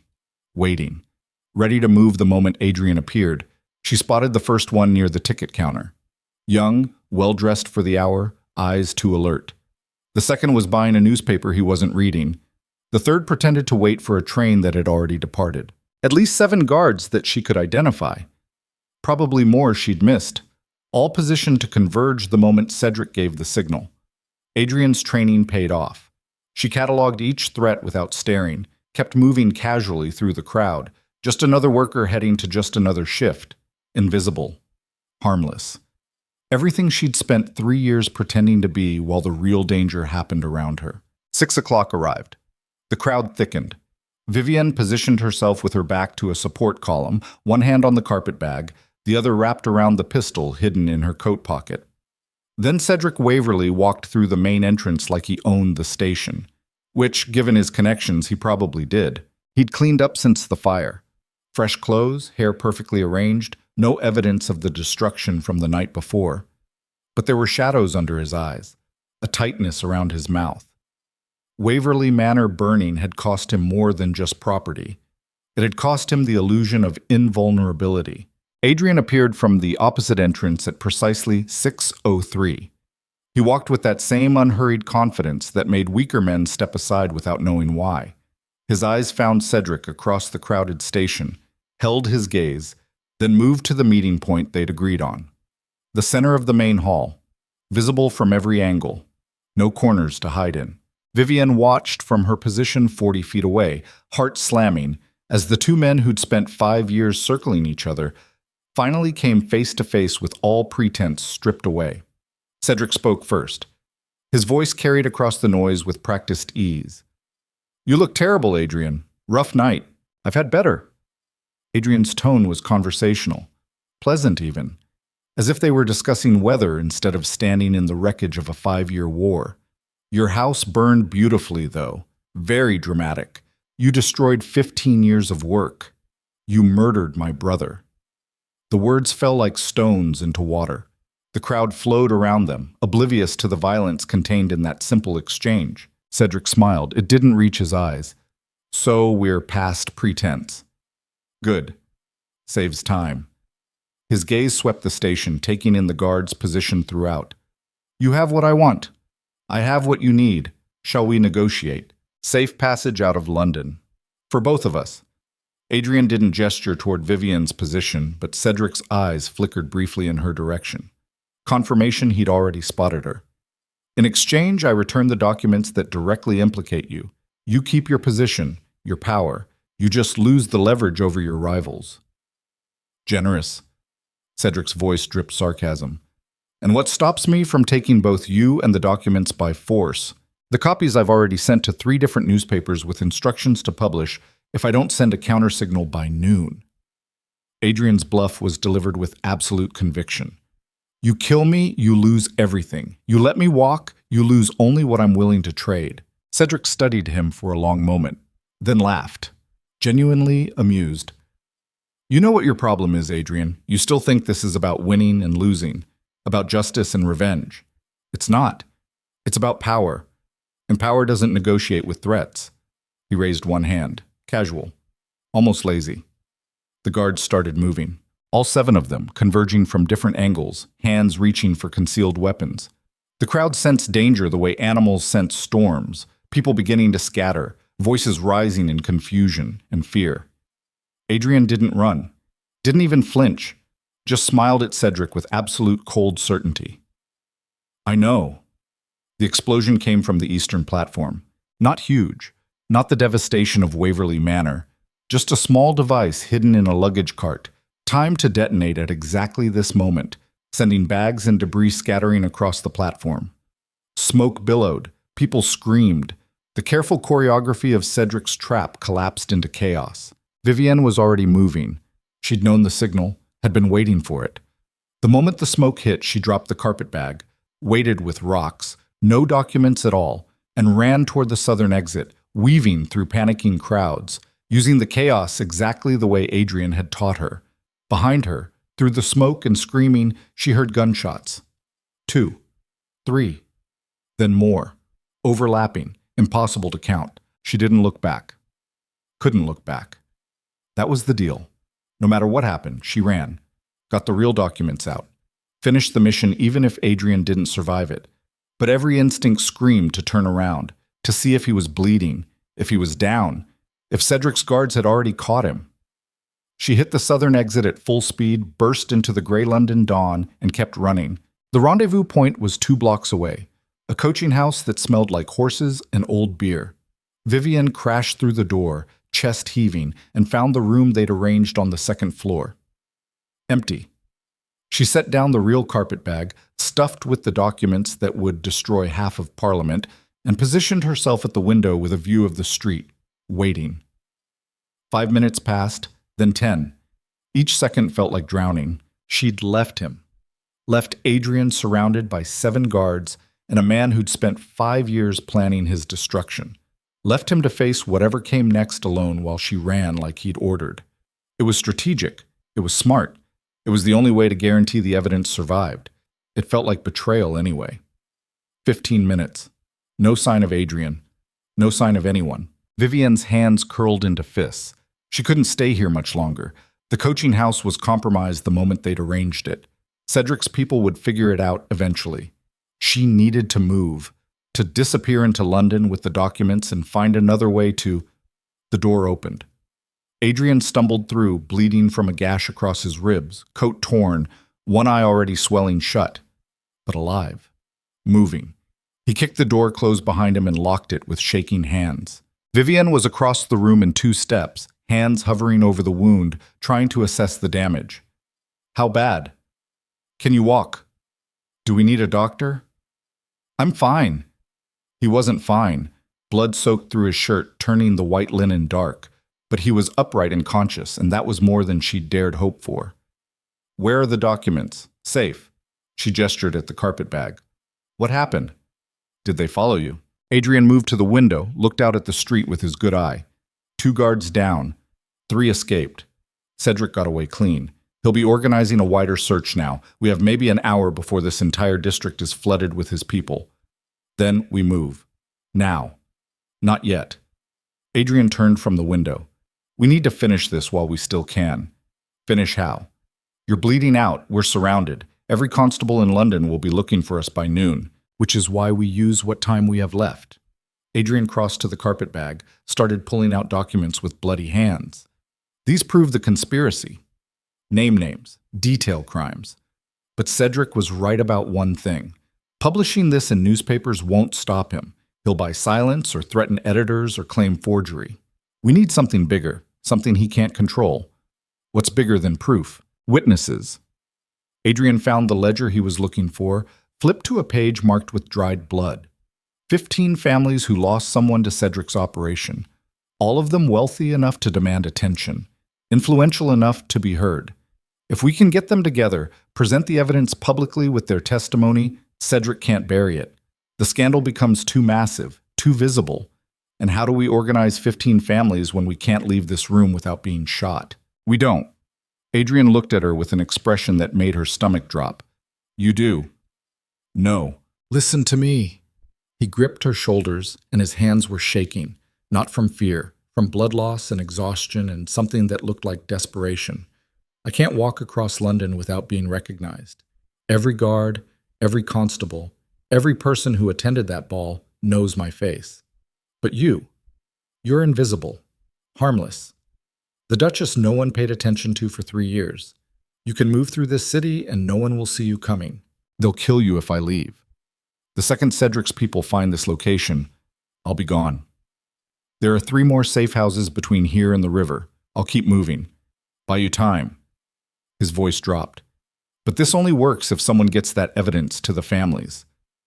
And it can't be me. Vivian stared at him, at the blood soaking his shirt, at the conviction in his eyes despite the damage. He was asking her to walk away again, to leave him bleeding and hunted while she carried out a mission that might take days to complete. He was asking her to trust that he'd survive long enough for it to matter. You said we do this together. We are. Adrian's grip tightened. You're doing the part I can't. I'm buying the time you need. That's partnership. That's marriage. Trusting each other with the pieces only we can carry. The logic was sound. The strategy made sense. But every part of her screamed against leaving him like this, wounded, hunted, alone. 3 years ago, she would have obeyed, would have taken the mission and buried the emotion and played her role perfectly because that's what dutiful wives did. But 3 years of loneliness had taught her that obedience without conviction was just another form of surrender. And the past 2 weeks had taught her that partnership meant fighting for what mattered even when the fight looked like losing. No. Her voice came out steady. Certain. We find another way. There is no other way. Then we make one. She pulled away from his grip, started pacing, thinking through options that all looked like death. If you can't move through London visible, you move invisible. We get you out of the city entirely. Find a place Cedric's people won't think to look. You heal while I contact the families. Then we come back together and finish this. Adrian was shaking his head. Every hour we wait is another hour Cedric has to consolidate power, to threaten witnesses, to spin the narrative in his favor. We're running out of time. We're running out of everything. Vivian stopped pacing, turned to face him. Time. Options. Blood. So we choose the option that keeps us both alive long enough to see this through, even if it's slower. Even if it means Cedric gets a head start.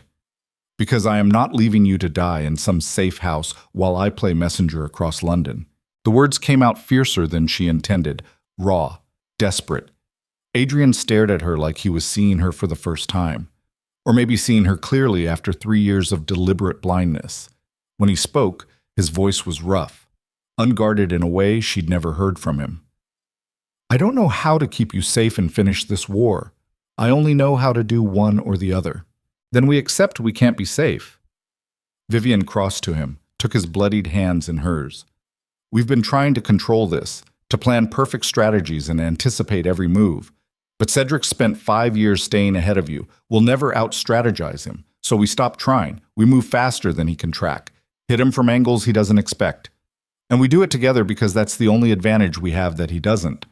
What advantage is that? He's alone. Always has been. She squeezed his hands. You're not. Not anymore. For a long moment, Adrian just looked at her. Then something shifted in his expression. A decision made, a strategy abandoned in favor of something more desperate and wild. All right, his voice steadied. We do it your way. Together. Reckless and fast and probably fatal. His grip tightened on her hands. But if we die making him pay for every breath. Deal. They had no time for anything else. No time to clean wounds or rest or plan beyond the next hour. So they gathered what documents they could carry, left the rest hidden beneath a floorboard, and slipped out into London's warren of streets as the city woke to news of an explosion at Liverpool Street Station. Behind them, Cedric Waverley was organizing the largest manhunt London had seen in a decade. Ahead of them, 15 families who didn't know their loved ones' fates waited to learn the truth. And between those 2 points, 2 fugitives with stolen evidence and a death wish moved through the shadows of an empire that wanted them erased. The war had started the night Marcus Blackmore died. But the real battle, the one that would determine whether justice or power won, was beginning now. In the gray dawn light, with blood on their clothes and nowhere left to run, Adrian and Vivian Blackmore became something Cedric hadn't planned for. Not victims, not pawns, not even enemies. They became the kind of desperate that broke empires, and they were coming for everything he'd built. But the first family lived in Mayfair, the Harringtons. Their son Thomas had vanished 3 days before Waverley's ball. The official story was sudden travel abroad. The truth, documented in the ledgers Vivian carried, was trafficking and murder. They arrived at the Harrington townhouse at midday, bloodied and exhausted, and knocked on a door that represented either salvation or exposure. The butler who answered took one look at their condition and started to close the door.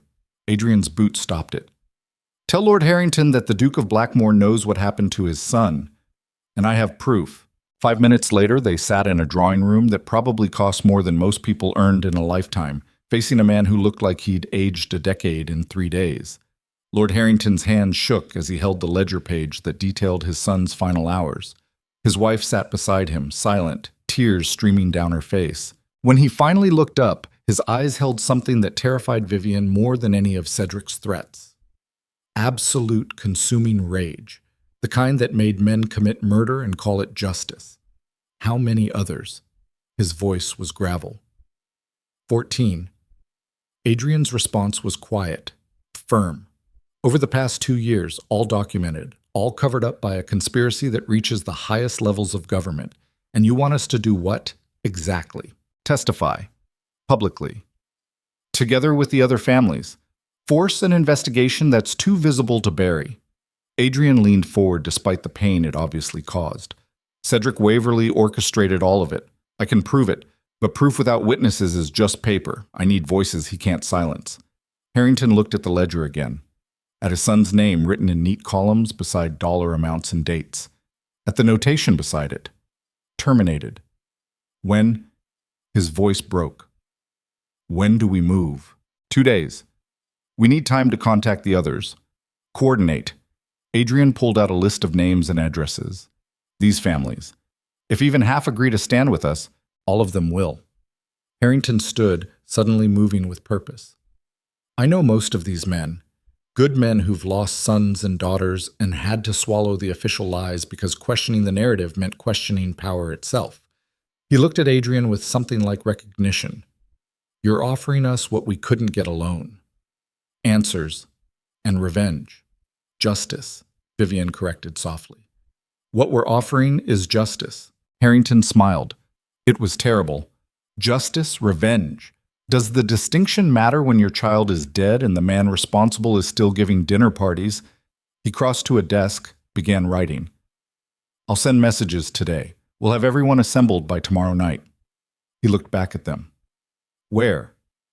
The question hung loaded with implications. Wherever they gathered would become a target. Cedric would learn of it, would move to stop them with every resource he had. Adrian met Vivienne's eyes. A silent question. Are you ready for this? For what comes when we stop running and make a stand? She thought of Thomas Harrington, of 4 other names marked terminated, of 3 years spent invisible and harmless while atrocities happened in ballrooms she'd walked through without seeing. Blackmore Manor? Her voice carried absolute certainty. It's fortified, defensible, and it's time we stopped hiding in safe houses and made Cedric come to us on ground we control. Adrian's expression shifted, a terrible understanding passing between them. She wasn't just suggesting a location. She was declaring war, making their home the battlefield, transforming the manor from a symbol of their cold marriage into the place where everything ended, one way or another. Blackmore Manor. Adrian confirmed. Tomorrow night. Come armed. Come angry. and come ready to burn down the empire that killed your children." Harrington nodded once, sharp, decisive, then pointed at the door. "There's a carriage in back. Take it. Get out of London before Waverley's people find you here." He paused. "And your grace, thank you. For 5 years, for not forgetting, for keeping the promise the rest of us were too afraid to keep. I didn't do it for gratitude." Adrian's voice was flat. "I did it because my brother deserved better than being murdered and forgotten. So did my son. Yes." Adrian stood, every movement obviously painful. He did. They left through the servants' entrance, took the offered carriage, and disappeared into London's afternoon traffic. Behind them, Lord Harrington began writing letters that would gather the families of the dead. Ahead of them, Blackmore Manor waited, empty, cold, soon to become the site of a confrontation that would leave the British aristocracy changed forever, or everyone in it dead. In the carriage, Adrian finally let himself collapse against the seat, blood seeping through makeshift bandages. Vivian tended his wounds with shaking hands and supplies from the carriage's medical kit. Neither spoke. There was nothing left to say that hadn't been said in Lord Harrington's grief-shattered drawing room. They were committed now, past the point where strategy or caution mattered, past the point where they could turn back even if they wanted to. Tomorrow night, 15 families would gather at Blackmore Manor to testify against the most powerful conspiracy in England, and Cedric Waverley would come to stop them with every weapon he possessed. The battle that had been building for 5 years would finally break open. No more shadows. No more strategies. Just raw confrontation between two men who'd sacrificed everything for their different visions of justice. And standing between them, a woman who'd gone from harmless to dangerous in the space of 3 weeks and had no intention of being invisible ever again. The carriage rolled through London's streets toward a manor that would soon become either a monument to justice or a mass grave. The sun began its descent toward evening, painting the city in shades of blood and gold.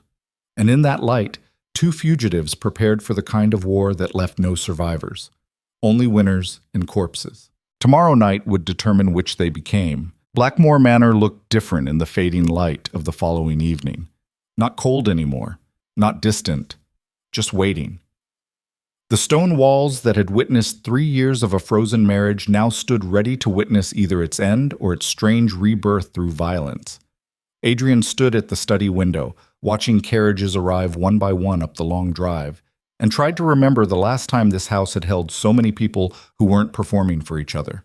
He couldn't. Behind him, Vivian moved through the room, arranging chairs, her movements careful despite the exhaustion carved into every line of her body. She'd insisted on preparing the space herself, refusing servants, wanting her hands busy while they waited for whatever came next. The crimson ball gown was long gone, replaced by a simple dark dress that made her look less like a duchess and more like something harder to define. A survivor, maybe. Or someone who'd stopped pretending survival was the same as living. They'd spent the day fortifying what could be fortified. Loyal guards, the few Adrian trusted absolutely, positioned at entrances, weapons hidden but accessible, escape routes planned and memorized, the ledgers and documents locked in the manor's vault, copies already sent to 3 newspaper editors with instructions to publish if anything happened to either of them. It wasn't enough. Could never be enough against what Cedric would bring. But preparation had stopped being about winning and started being about making their deaths expensive enough to matter. The first family to arrive was the Harringtons. Lord Harrington stepped from his carriage looking like a man going to war, which in every way that mattered, he was. His wife followed, her grief transformed into something sharp and purposeful. They weren't here to mourn anymore. They were here to make their son's death mean something beyond a line in a ledger marked terminated. Within the hour, 12 more families had gathered in Blackmore Manor's Great Hall. Parents who'd lost children, siblings who'd lost brothers and sisters, all of them carrying the weight of official lies they'd been forced to swallow because questioning meant risking everything. Now, with Adrian's evidence spread before them and witnesses to corroborate their testimony, they could finally speak the truth that had been strangling them. Adrian stood before them, his wounded ribs bound tight beneath his coat, and felt the full weight of what he'd asked them to risk. These weren't soldiers. They were grieving families who'd come because he'd promised them justice. If Cedric's people stormed the manor tonight, these innocents would be caught in crossfire meant for him. The responsibility of that sat heavy enough to crush. But when he opened his mouth to offer them one last chance to leave, Lord Harrington spoke first. "Don't!" His voice cut across the assembled families. "Don't you dare suggest we shouldn't be here. We've spent months, some of us years, being told to move on, to accept, to trust that our betters knew what was right." His hands curled into fists. "My son is dead because I trusted that system, because I believed power meant protection. I won't compound that mistake by running now." Murmurs of agreement rippled through the room. Adrian saw the same resolve on every face. They'd all crossed the same threshold he had, the moment where grief transformed into something that refused to be buried or bought or threatened into silence. They were past the point of backing down, just like him. Vivienne moved to stand beside him, her presence both steadying and terrifying. She'd chosen this too, chosen to make their marriage, whatever strange, damaged thing it had become, into something worth defending even if the defense killed them both. "Then we move forward." Adrian's voice steadied. "Tonight, we give statements to 3 journalists who've agreed to attend. They'll document everything. The evidence, your testimonies, the full scope of the conspiracy. By dawn, every newspaper in London will be running the story simultaneously. Too big to suppress, too detailed to dismiss as rumor. And when Cedric comes to stop us..." Lady Harrington's question was quiet but unflinching. "Then we hold." Adrian met her gaze. "This manor is defensible. My guards are loyal, and every minute we buy is another minute closer to publication. If we can last until midnight, the first editions go to print. After that, killing us becomes pointless. The truth will already be loose." The words sounded more confident than he felt. Cedric didn't need to kill them before midnight. He just needed to break their defense, scatter the witnesses, and seize the evidence before it reached the presses, which, given his resources and ruthlessness, he could absolutely accomplish. But Adrian had learned over 5 years that sometimes the only strategy left was making your enemy pay so much for victory that it stopped looking like winning. The journalists arrived at 8. 3 men Adrian had vetted carefully, reporters known for integrity and just enough desperation to risk their careers on a story this explosive. They set up in the library, notebooks ready, while the families prepared to relive their worst moments for public record. Adrian stood at the threshold watching the first interview begin and felt something crack open in his chest. This was it. The culmination of 5 years spent building a case in shadows. All the lies, all the distance, all the coldness that had poisoned his marriage, it came down to this moment.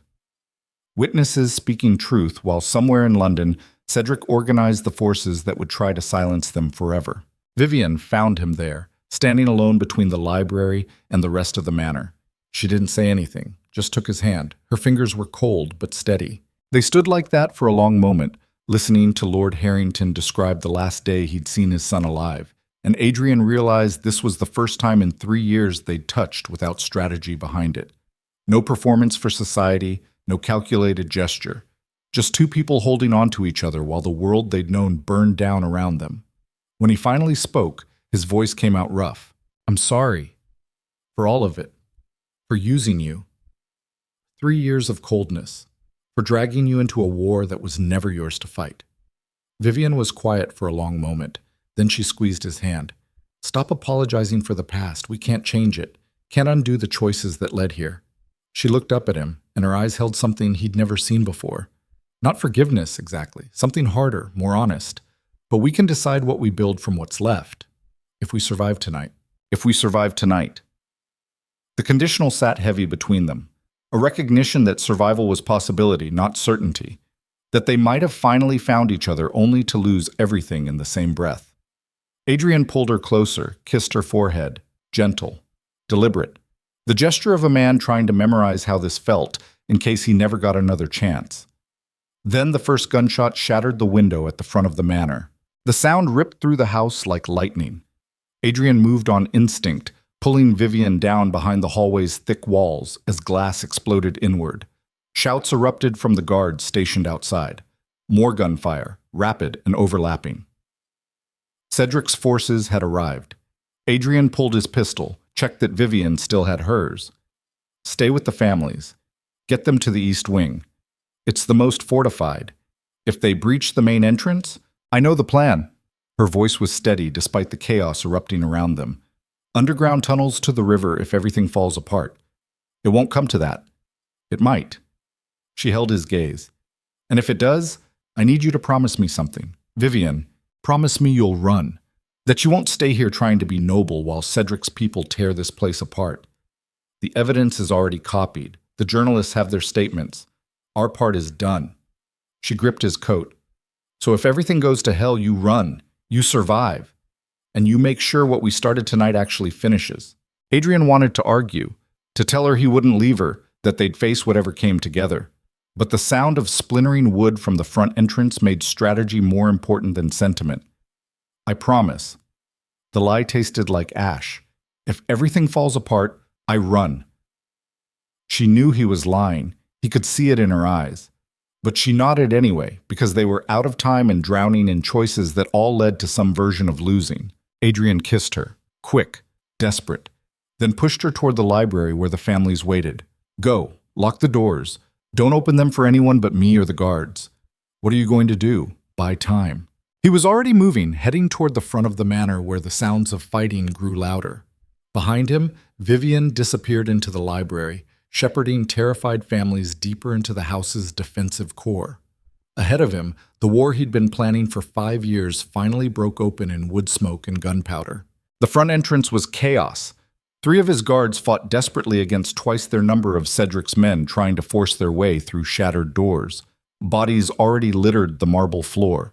The chandelier that had witnessed 3 years of cold dinners now swayed above carnage, its crystals catching muzzle flash and turning it into scattered light. Adrian took position behind a support pillar and started firing. Methodical. Controlled.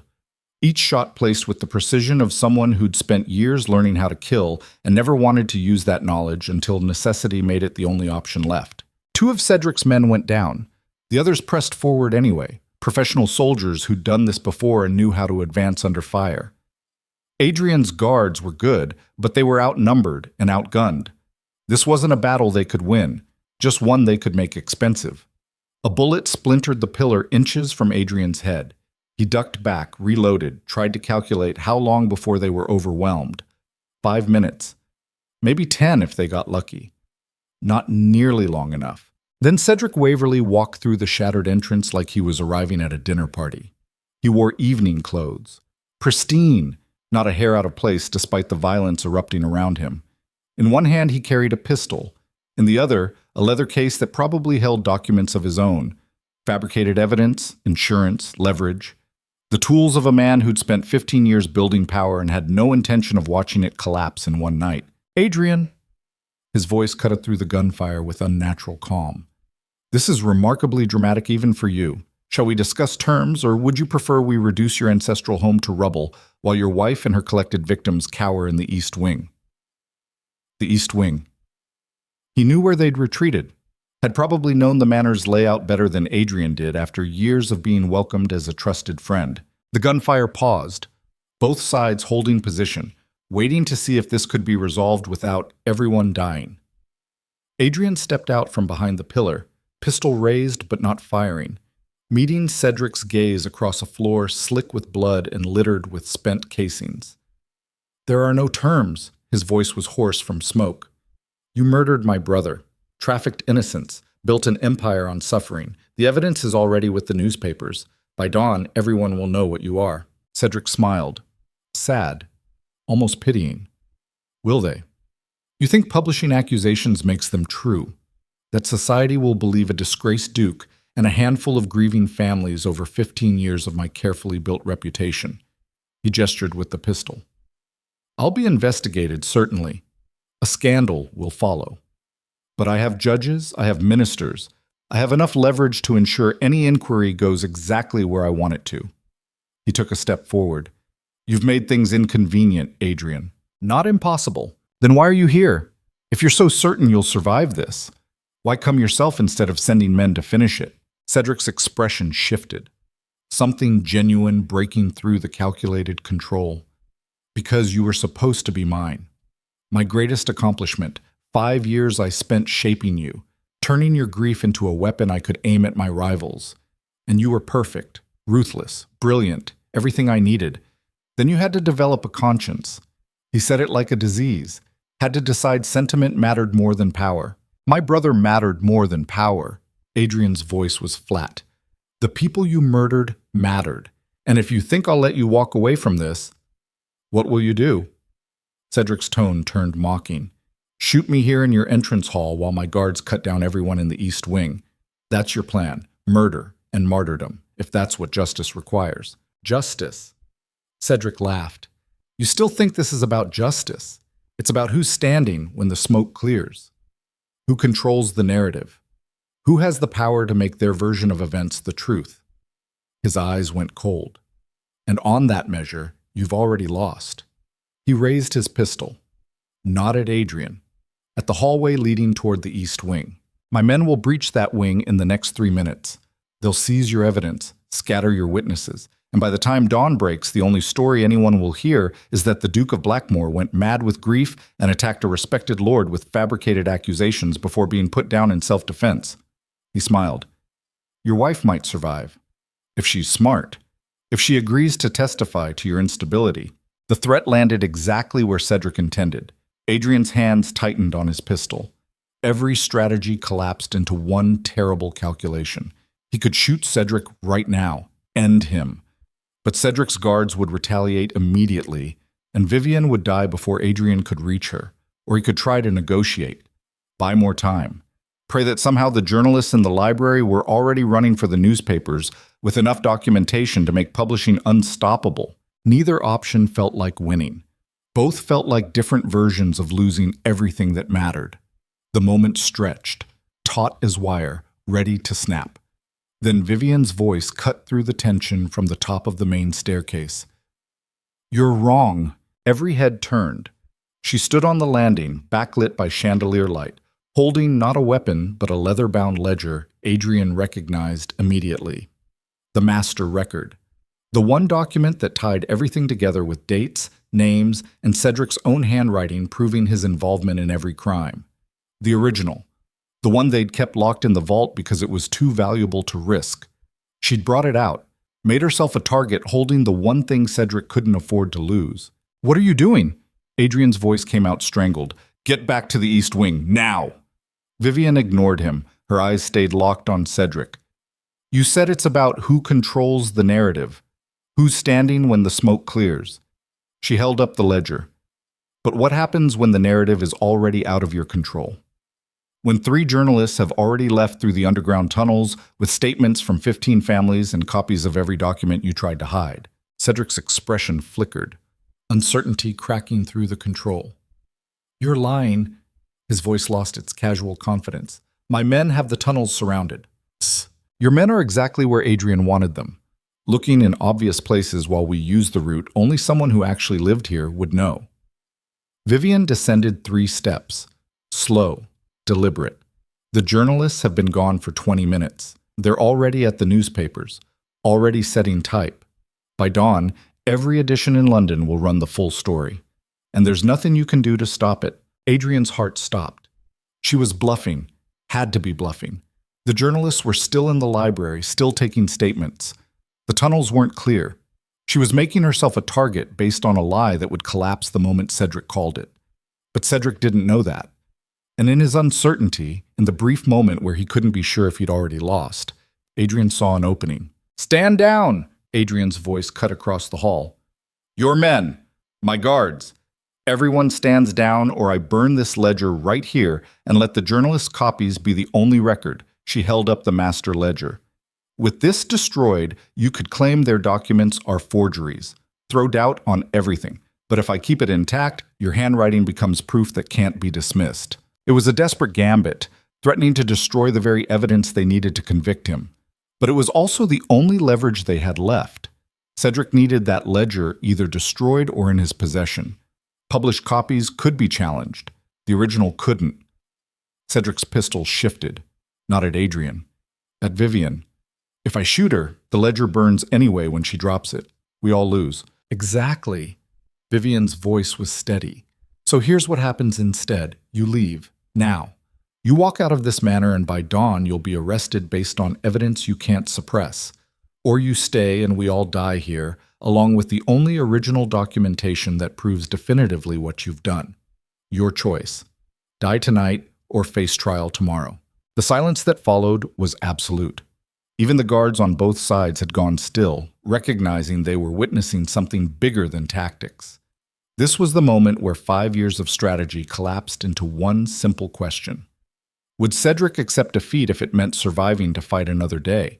Or would his pride demand he burn everything down rather than submit to consequences? Adrian watched emotions flicker across Cedric's face. Rage, calculation, something that might have been respect. Then slowly, Cedric lowered his pistol. "You've become inconvenient." His voice was soft, dangerous, but not terminal. He stepped back toward the shattered entrance. "Very well, I'll withdraw. For now." He looked at Adrian with something terrible in his eyes. "But understand this. You've made an enemy of everyone I control. Every judge, every constable, every politician who owes me favors. Your trial might happen, but it will be theater designed to destroy you as thoroughly as any bullet." He smiled. "See you in court, old friend." Then he was gone, striding out into the night, his guards retreating with him. The sound of carriages departing echoed across the grounds. Within moments, Blackmore Manor fell into eerie quiet. Adrian stood frozen, trying to process what had just happened. They'd survived. Cedric had backed down. The immediate threat was... Vivian collapsed. Adrian was across the hall before she hit the stairs, catching her as her legs gave out, the ledger tumbling from nerveless fingers. She wasn't shot, wasn't bleeding, just completely emptied of whatever adrenaline and terror had kept her standing long enough to bluff their way through survival. "I lied." Her voice came out barely a whisper. "The journalists are still here. The tunnels aren't clear. I couldn't let him kill you. Couldn't let him win." Adrian pulled her against him, his hand shaking harder than hers. "I know." His voice broke. "I know you lied. You magnificent, terrifying, impossible woman. I know." They stayed like that for a long moment, collapsed on blood-stained stairs, while around them guards secured the manor and families emerged cautiously from the east wing. The crisis wasn't over. Cedric would regroup, would use every resource to make their trial a nightmare. But for this moment, this breath, they'd survived. Together. When Adrian finally found his voice again, it came out rough with emotion he'd spent 5 years suppressing. No more lies. Whatever happens next, whatever trial or scandal or consequence comes, we face it honestly. The marriage we build from here, if you even want one, it starts with truth. Vivian looked up at him, exhausted and terrified and absolutely certain. "I want one. Not the political arrangement we started with. Something real. Something that survives things like tonight because it's built on actual partnership instead of convenience." Adrian kissed her, gentle, reverent. The kiss of a man who'd just realized what he'd almost lost. "Then we start over. Right here. Right now." He pulled back just far enough to meet her eyes. "I'm Adrian Blackmore. I'm damaged and dangerous, and I've spent 5 years becoming someone I'm not sure deserves redemption. But I love you. Have loved you for longer than I admitted even to myself. And if you'll have me, the real me, not the Duke or the strategist, I'll spend whatever time we have left learning how to be the husband you actually deserve." Vivian smiled. It was tired and sad and absolutely genuine. "I'm Vivian Ashford. I spent 3 years being invisible because it felt safer than mattering." She reached up to touch his face. "But I don't want to be safe anymore. I want to be your partner, your equal, the person who reminds you that strategy isn't the same as living." She paused. "I love you too. Even when I hated you, I think I loved you. We just forgot how to show it without performance. Then we learn. Together. Together." They helped each other stand, picked up the fallen ledger, and walked back toward the families waiting in the east wing. There would be time later to process what had happened, to tend wounds and plan defenses and prepare for the legal battle that would consume the next months. But for now, they just moved through their manor, no longer cold, no longer distant, and began the work of becoming people who could build something worth defending. Not perfect, not uncomplicated, but real. The trial of Lord Cedric Waverley lasted 6 weeks and dominated every newspaper in England. The evidence Adrian had collected, corroborated by 15 families and 3 journalists who'd risked everything to publish the truth, proved impossible to suppress despite Cedric's considerable efforts. Judges were pressured, witnesses were threatened, but the sheer weight of documentation and public outcry made dismissal impossible. In the end, Cedric was convicted on 14 counts of conspiracy to commit murder and sentenced to life imprisonment. Dozens of co-conspirators fled the country or took their own lives rather than face trial. The conspiracy that had controlled British shipping and trafficking for 15 years collapsed in a matter of months. Adrian watched the verdict delivered from the gallery, Vivian's hand tight in his, and felt something he hadn't expected. Not triumph, not satisfaction, just exhaustion. And the hollow recognition that justice, when it finally came, looked a lot less like victory and more like everyone involved losing something they could never recover. Marcus was still dead. The 14 victims were still gone. 5 years of Adrian's life had been consumed by revenge, disguised as investigation. And the marriage he'd destroyed through coldness and lies had to be rebuilt from fragments while society watched and judged and speculated about the Duke and Duchess who'd brought down an empire. But in the moments between court sessions and public scrutiny, something unexpected happened. They started talking, not about strategy or conspiracy or the war they'd survived, about smaller things. Vivian's childhood, Adrian's memories of Marcus before grief twisted them into weapons. What they wanted from a life that wasn't defined by running or hiding or fighting. Slowly, the manor stopped feeling like a fortress and started feeling like a home. They hired new staff who weren't chosen for loyalty in war, but for making daily life possible. They opened wings that had been closed for years. They hosted dinners not to gather intelligence, but because Vivian wanted to fill the silence with laughter instead of ghosts. And they learned each other. Actually learned. Not the roles they'd played, but the damaged, complicated people underneath. Adrian discovered Vivian had a vicious sense of humor when she wasn't performing dutiful silence. That she was brilliant with the estate's financial management in ways his years of conspiracy had made him forget to notice. That she had nightmares about the night at Waverley Manor, but refused to be coddled through them. Vivian learned Adrian was capable of gentleness when he wasn't weaponizing coldness. That he played piano, badly, when he thought no one was listening. That guilt over Marcus consumed him in ways revenge had never actually healed. They fought, loudly, about his tendency to make unilateral decisions, about her habit of hiding fear behind competence, about how to balance public perception with private healing. But they also loved, messily, imperfectly, with the understanding that the marriage they were building wouldn't look like the fairy tales they'd been raised on. It would look like two people learning to trust after years of armor, learning to be vulnerable after years of performance, learning that partnership meant accepting damage instead of demanding perfection. 6 months after Cedric's conviction, Adrian stood in the study where Vivian had once confronted him with stolen ledgers and realized the room felt different. Not because the furniture had changed, because the weight that had lived in his chest for 5 years, the pressure of secrets and lies and coldness, had finally started to lift. Vivian found him there, standing at the window that looked out over grounds slowly transforming from defensive positions back into gardens. Thinking about Marcus. It wasn't a question. Always. Adrian's voice was quiet, wondering if he'd be proud of what we did, or disgusted by how long it took. Vivian moved to stand beside him, slid her hand into his. I think he'd be grateful it happened at all, that someone refused to let his death be meaningless. The words landed softer than absolution, but close enough to matter. I used to think revenge would make the grief manageable. Adrian kept his eyes on the grounds. That if I destroyed the people who killed him, the pain would transform into something I could live with. But it didn't. The grief is exactly the same. I just learned to carry it differently, by letting someone else help carry it.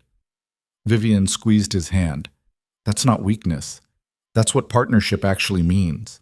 Adrian turned to look at her, really look, at the woman who'd gone from invisible to essential in the space of a year. Who'd learned to be dangerous and then chosen to be gentle. Who'd saved his life multiple times and never asked for gratitude because she understood survival wasn't a transaction. I don't know how to be the husband you deserve. His admission came out raw. I spent so long being cold and calculating, I'm not sure I remember how to just be human. Vivian smiled. The real one. Not the performance she'd used for 3 years, but the expression that made her eyes crinkle and her whole face transform. Then we learned together. Because I don't know how to be a duchess who matters instead of one who's decorative. She leaned against him. We're both making this up as we go. Might as well make it up together. Adrian pulled her close, kissed the top of her head. Felt something in his chest unclench that he'd been holding tight since the night Marcus died. It wasn't forgiveness, wasn't redemption, but it was the beginning of understanding that survival could be more than just staying alive. It could be learning to live with the scars instead of hiding them. Learning that the strongest thing a person could do wasn't endure alone, but choose connection despite the risk. The manor around them settled into evening quiet.